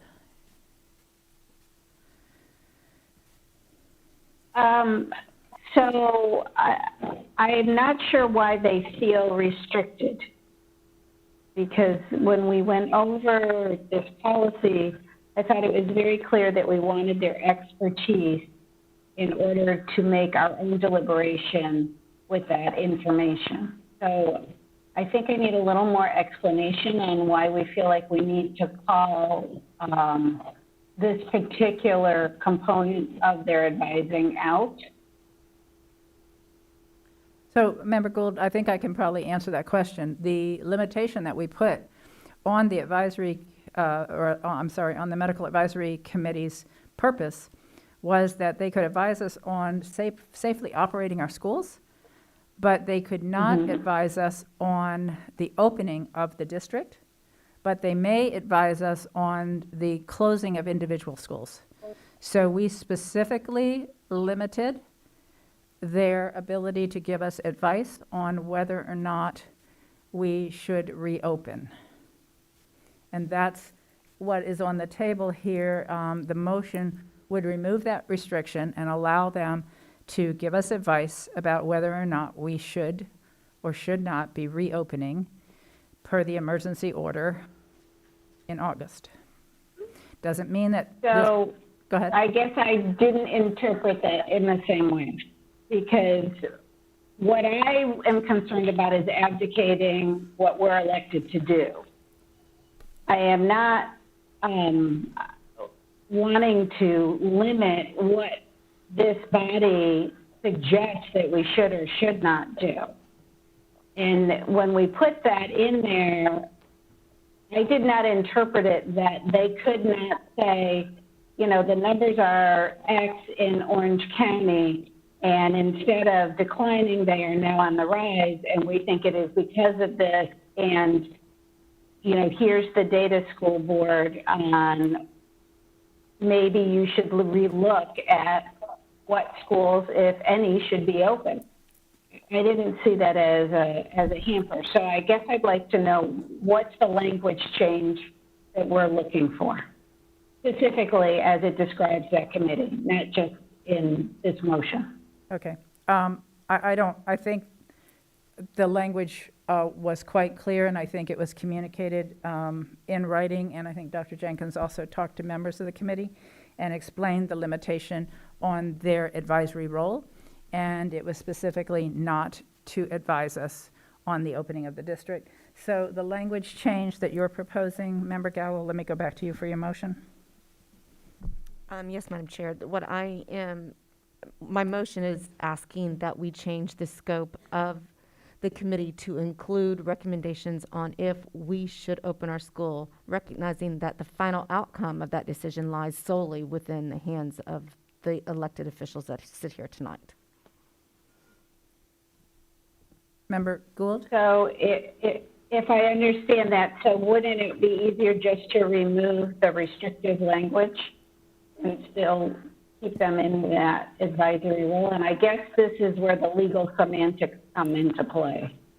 So Vice Chair Gould, that was the motion that Member Castrodanno made at our last meeting. It was just to strike that sentence altogether. Then it didn't put any parameters about what their advice could be. And I had amended it to limit it until we could hear from our legal counsel out of concern that they had. And that motion, that amendment of mine passed, but not without all of us having some concern that that might not be ultimately where we want it to be. So now I think the motion would be that we strike that sentence altogether, and that the advisory committee is free to give us advice, but we remain the governing body that ultimately will have to make a decision or whether or not we're going to make a change. Regardless of their advice, we ultimately maintain that control.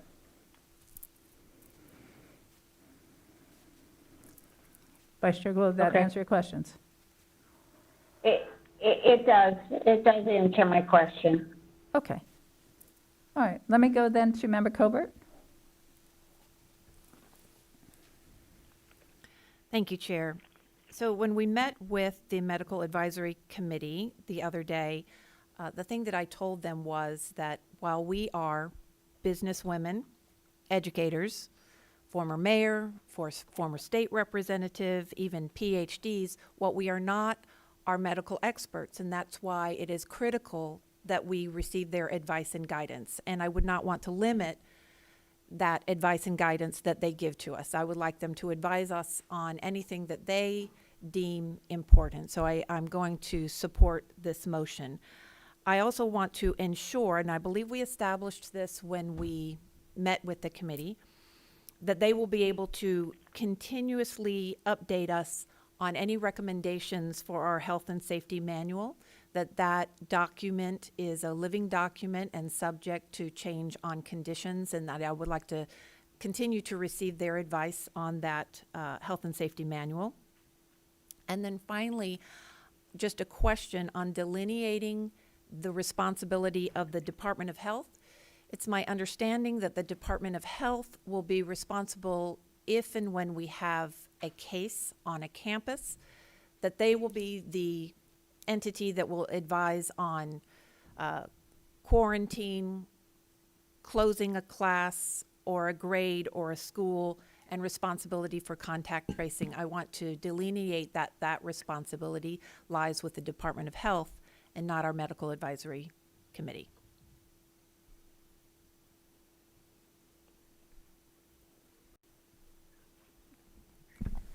So, Member Colbert, are you suggesting a change in the motion?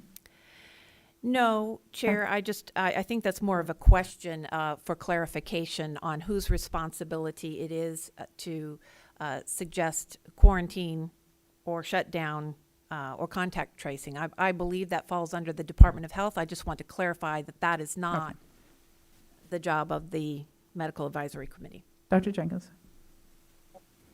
That is correct. Our coordination is with the Department of Health when it concerns contact tracing and communication after a case has been identified. Thank you. That answers my question, and I will support the motion. Thank you, All Chair. right, thank you. Next, I think I see Dr. Castrodental. It's just Yes. for Dr. Gordon and for Vice Chair Gould, this writing is getting smaller, so it's hard for us to see. Dr. Castrodental. Thank you, Madam Chair. I fully support this motion to just lift restrictions.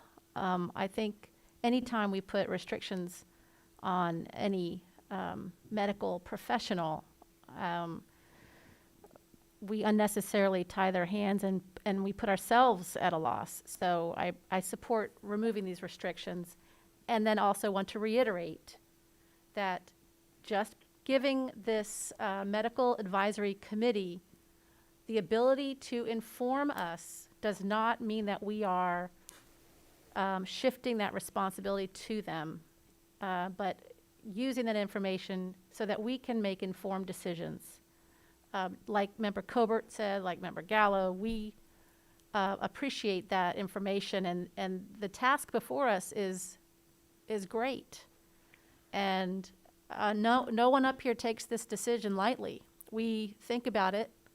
I know I do. I'm sure my fellow board members do. Think about this every day, every minute, every hour, as we hear from all the members of the public, the teachers, students, as we're sitting at home with our kids.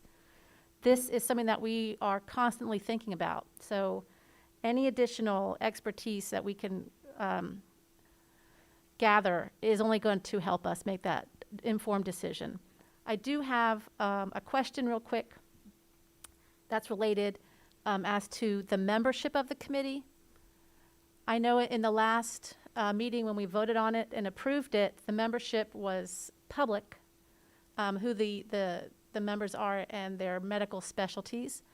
But can we have that publicized, or is that something that we can find on the OCPS website?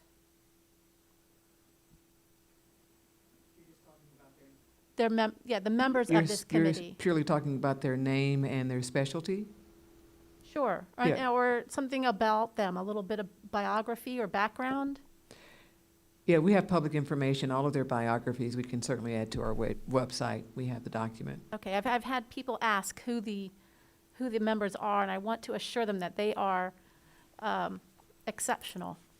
And also, I've had questions about when the Medical Advisory Committee is meeting, and if those meetings are public, and if so, how can the public access them? The meetings are public. They are under the Sunshine Law. In fact, they had, from your general counsel, had their Sunshine training. And so the meetings are publicly noticed. Individuals who want to address them may provide emails to that group if they are interested, and the public notice has the information about how to log in and be able to listen as they discuss. Their meetings are 7 p.m. on Wednesday and 8:30 a.m. on Friday, 2-hour blocks of time provided. And if I may piggyback off of that, a notice is posted on our main website. You can click on School Board on the blue button, drop down to Board Meetings, and there's a list of all the notices on the right-hand side, and it includes our most recent notices on there. And so members of the public can easily link to the meeting? Yes, you And it can will link be from the live? actual notice itself has a link that links to it live. Okay, Yes. thank you so much. But I am in favor of this motion. Thank you. Thank you. Thank you, Member Castrodental. Excellent questions, and I agree with all your comments on that. Member Gallo, we'll go back to you. Thank you, Madam Chair. I want to be clear of a few things. The purpose of this medical advisory committee to advise us. I know that parents that are home that really want their children back in a face-to-face setting. We're not making any decisions tonight. Our positivity rate is declining. And so this committee could come back to us and tell us, in 2 weeks we can open our schools, by the 21st we should be fine. We don't know what they're going to tell us, but just to have somebody of their caliber let us know what is safe for our students to do would be very valuable to me. I think we're all in agreement that we want our kids back in school and that face-to-face in front of a teacher is the best learning environment for our students. Nobody debates that.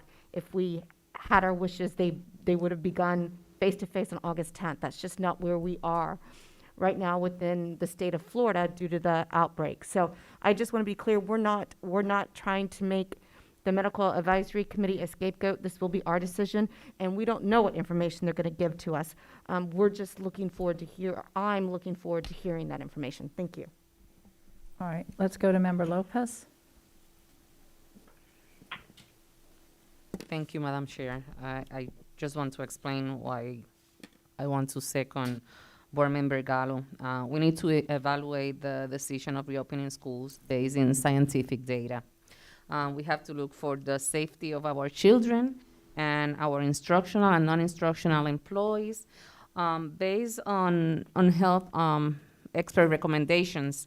And I believe that we have an amazing group of health experts in our Medical Advisory Committee, and that's the reason why I want to second Board Member Gallo. Member Gould.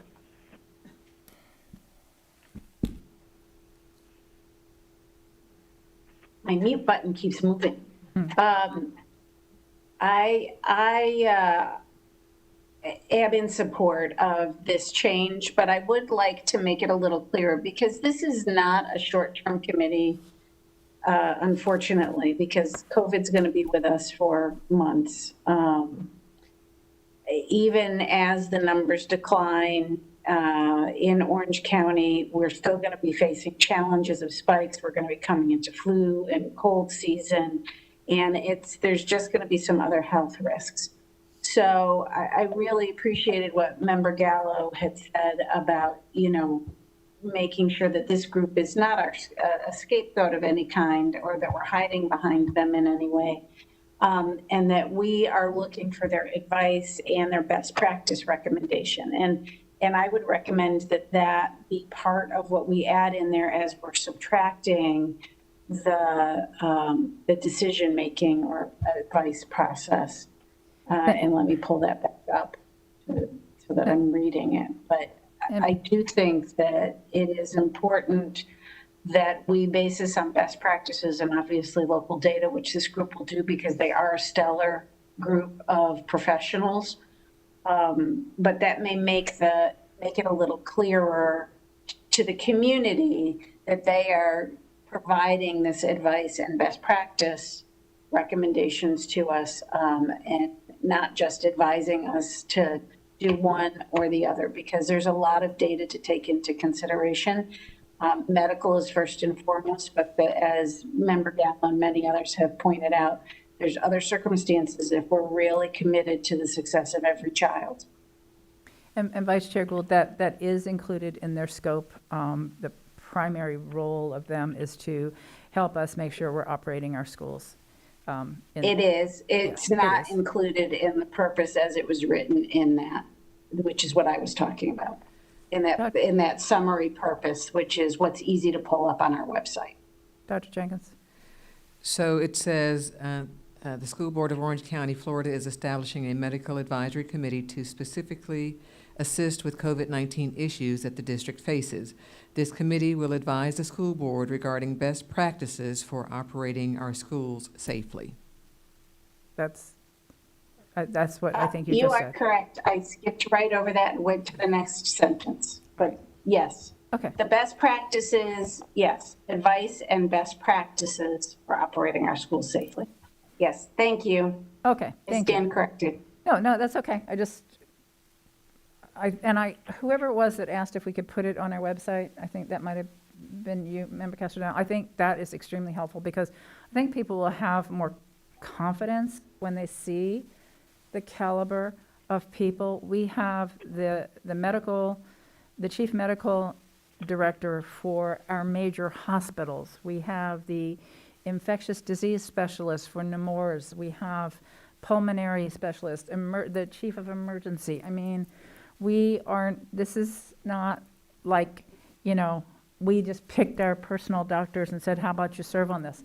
I mean, this is really high caliber, and they have put already a lot of time and research into understanding COVID. I've watched some of the presentations some of these individuals have done. One for our school nurses, that was phenomenal. And I think that it will benefit all of us here. I think it will benefit our school district, our kids, our parents. I think when everybody understands the caliber of individuals and sees the thoughtful discussion they're having, I think we're all going to feel better. And more importantly, we're going to be better. And that's the most important thing, is for us to be the healthiest school district we can be while we try to meet the needs that we need to meet, which are obviously challenging. Let's go to Member Byrd, and then I think we might be coming home for a vote. Yeah, I'm fine. I just wanted to check and make sure that the link was actually live where it has the meeting notice, but it is. I just checked it because it wasn't live last week. Okay. Thank you. All right, without any further comments then, I'm sorry, If member? we could just clarify, are we just limiting, was your motion to take out that limiting language sentence?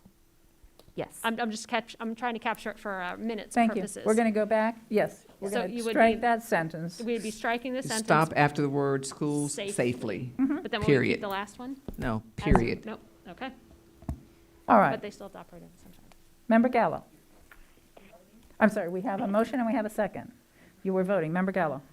Aye. Member Lopez. Aye. Member Colbert. Aye. Vice Chair Gould. Aye. Dr. Gordon.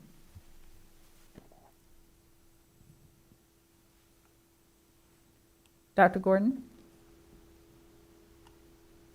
I'll come back to Dr. Gordon. Dr. Kester-Dennell? Madam Chair? There you go. Dr. Gordon? Yes, let the record reflect that I will not support this motion. I did have the opportunity to listen in on the advisory committee, and I heard many statements that these surgeons had made and the doctors and their statement. I'm just not in agreement with the revision that you all have on the table.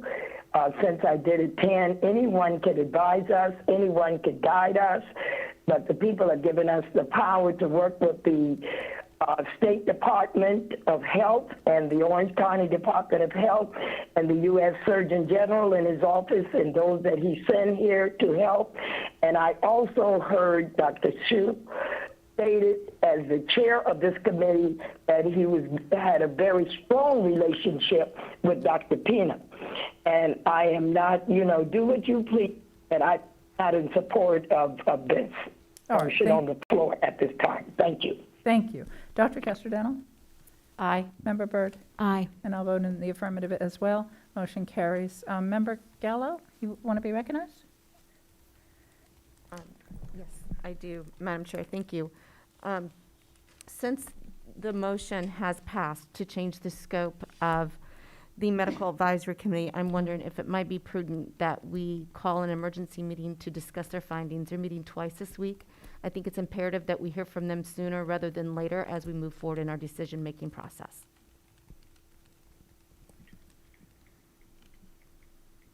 You want to call an emergency meeting now without them having any findings? Or you're wanting to Call one schedule? for like Friday or early Monday after they've had a chance to, Friday would be best. They're meeting Wednesday night and Friday morning. By then, I'm hoping that they have some information that they could report to the board and give us some advice.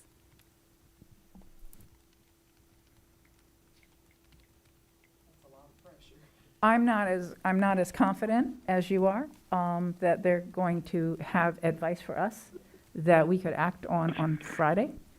I think they wanted to meet tomorrow because they knew we might be changing the scope.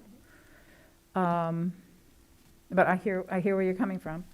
I do hear where you're coming from. I'm remembering all too well a suggestion that you made that ended up as a change in direction on a Monday morning and how our community reacted. So I'm trying to just slow down and slow think this. And, Madam, Yes, Dr. Jenkins. the board does not have to announce an emergency meeting at this point. Sure, certainly if something came up, it could be dealt with at that time, but there is no reason for the board to schedule an emergency meeting at this point. I'd rather, if the board would, to allow that committee to function without that kind of immediate pressure. Doesn't mean you couldn't call an emergency meeting if something came up. You just don't have to do it now. I would agree with that. Honestly, there's nothing that I have heard or seen that gives me a reason to believe that we have an imminent recommendation coming out of the advisory committee that would put us on a different path. But if something does happen and they do have advice, we can certainly react at that time and call a meeting. My concern was just that time is of the essence. We are beginning face-to-face on August 21st, and I know that the community is weary, and it's just in an effort to be as transparent as possible and making decisions quickly to respect the accommodations that parents or teachers or anybody would have to make if a decision was changed. I'm not saying that it would be. I'm just saying that more information is better than less information, and transparency is always better than not. So that was my reason for even bringing up the topic. Dr. Gordon? Oh, I'm sorry. Let's take Dr. Gordon, and then we'll circle back through. Dr. Gordon? No, you know what? Are you allowing me to say something? Yes. Thank you. I listened in, my fellow board members, I want to say I love you guys, but I don't know. I'm at the point I don't know.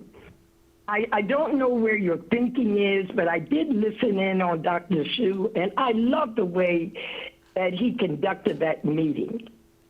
When he was able to get the 2 days, and which was hard, he went to every single member. He didn't move. He did not make any decision. He didn't throw out a day. He allowed the committee to hash it around, and I think it ended up with only one doctor having some type of difficulty. He had the 2 days. But you guys, I'm out here, and I think every single one of you have just totally disrespected that. And you just go on, and as far as getting on that board, I'm not getting on that board because it doesn't, I don't know. You all need to go back and listen how he was able to get consensus, and go back and listen to how he didn't move, and when he said where his power did not lie. And it did not lie and advise and giving this board any more advice than what we've been getting from the health department, the World Health Organization, the CDC, the state. I don't know. You cannot just ignore everybody to push an agenda through. But if that you guys want to do it, do it. But you're going up the wrong tree. We all are in this together. We've got to work together. I don't know where all these emergency things are coming from. This is not a top priority because we have not set one. This came now, you claim that you all have seen the Vita. I've never seen a Vita. I just saw the name after they were pretty much voted on. The community never got it.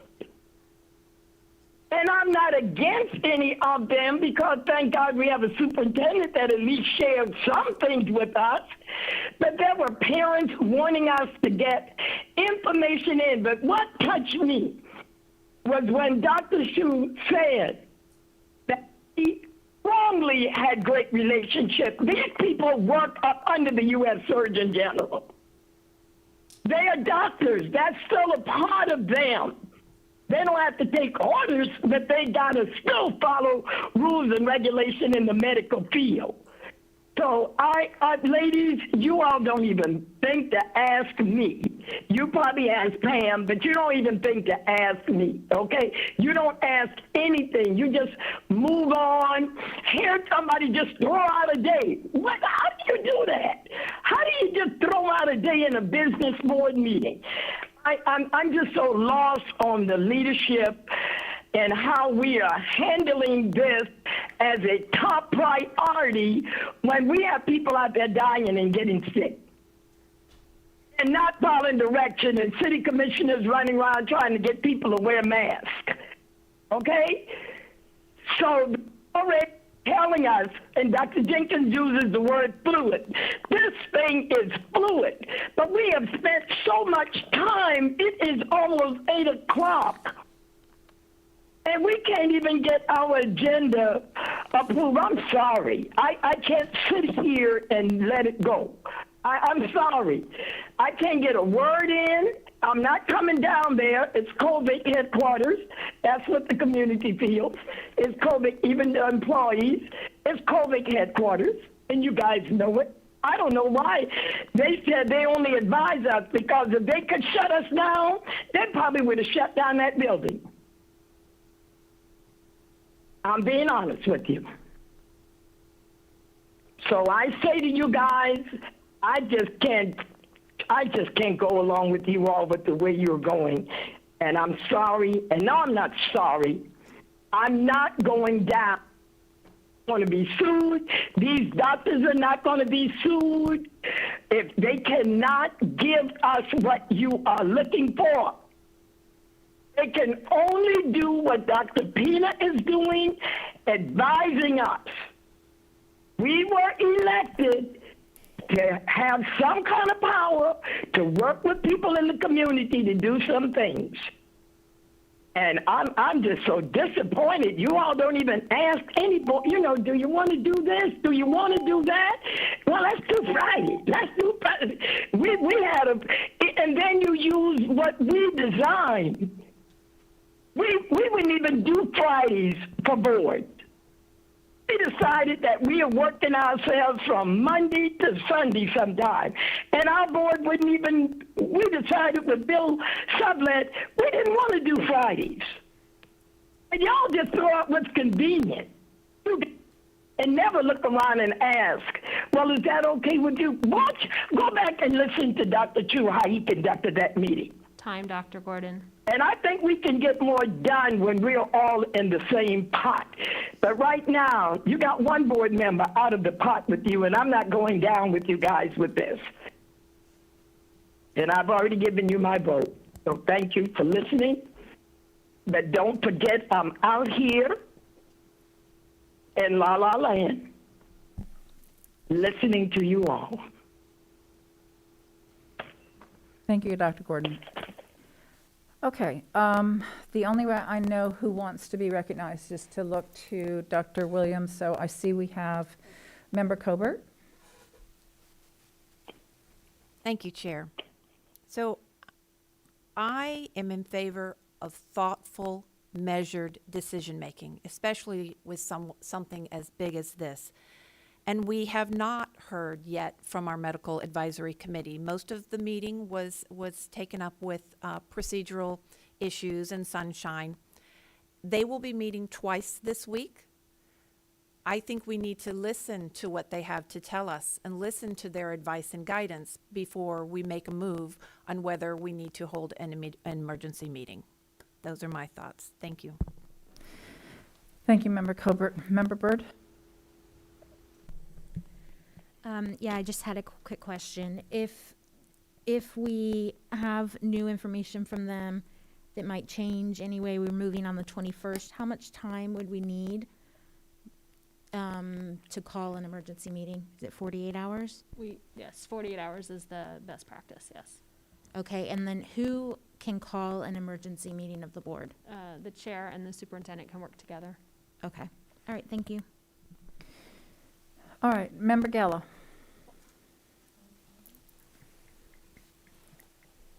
I actually have something on another topic, so I don't know if you want to come back to me, wrap this up. Or... Yeah, let me just make a quick comment. I think I understand where you're coming from. I really do.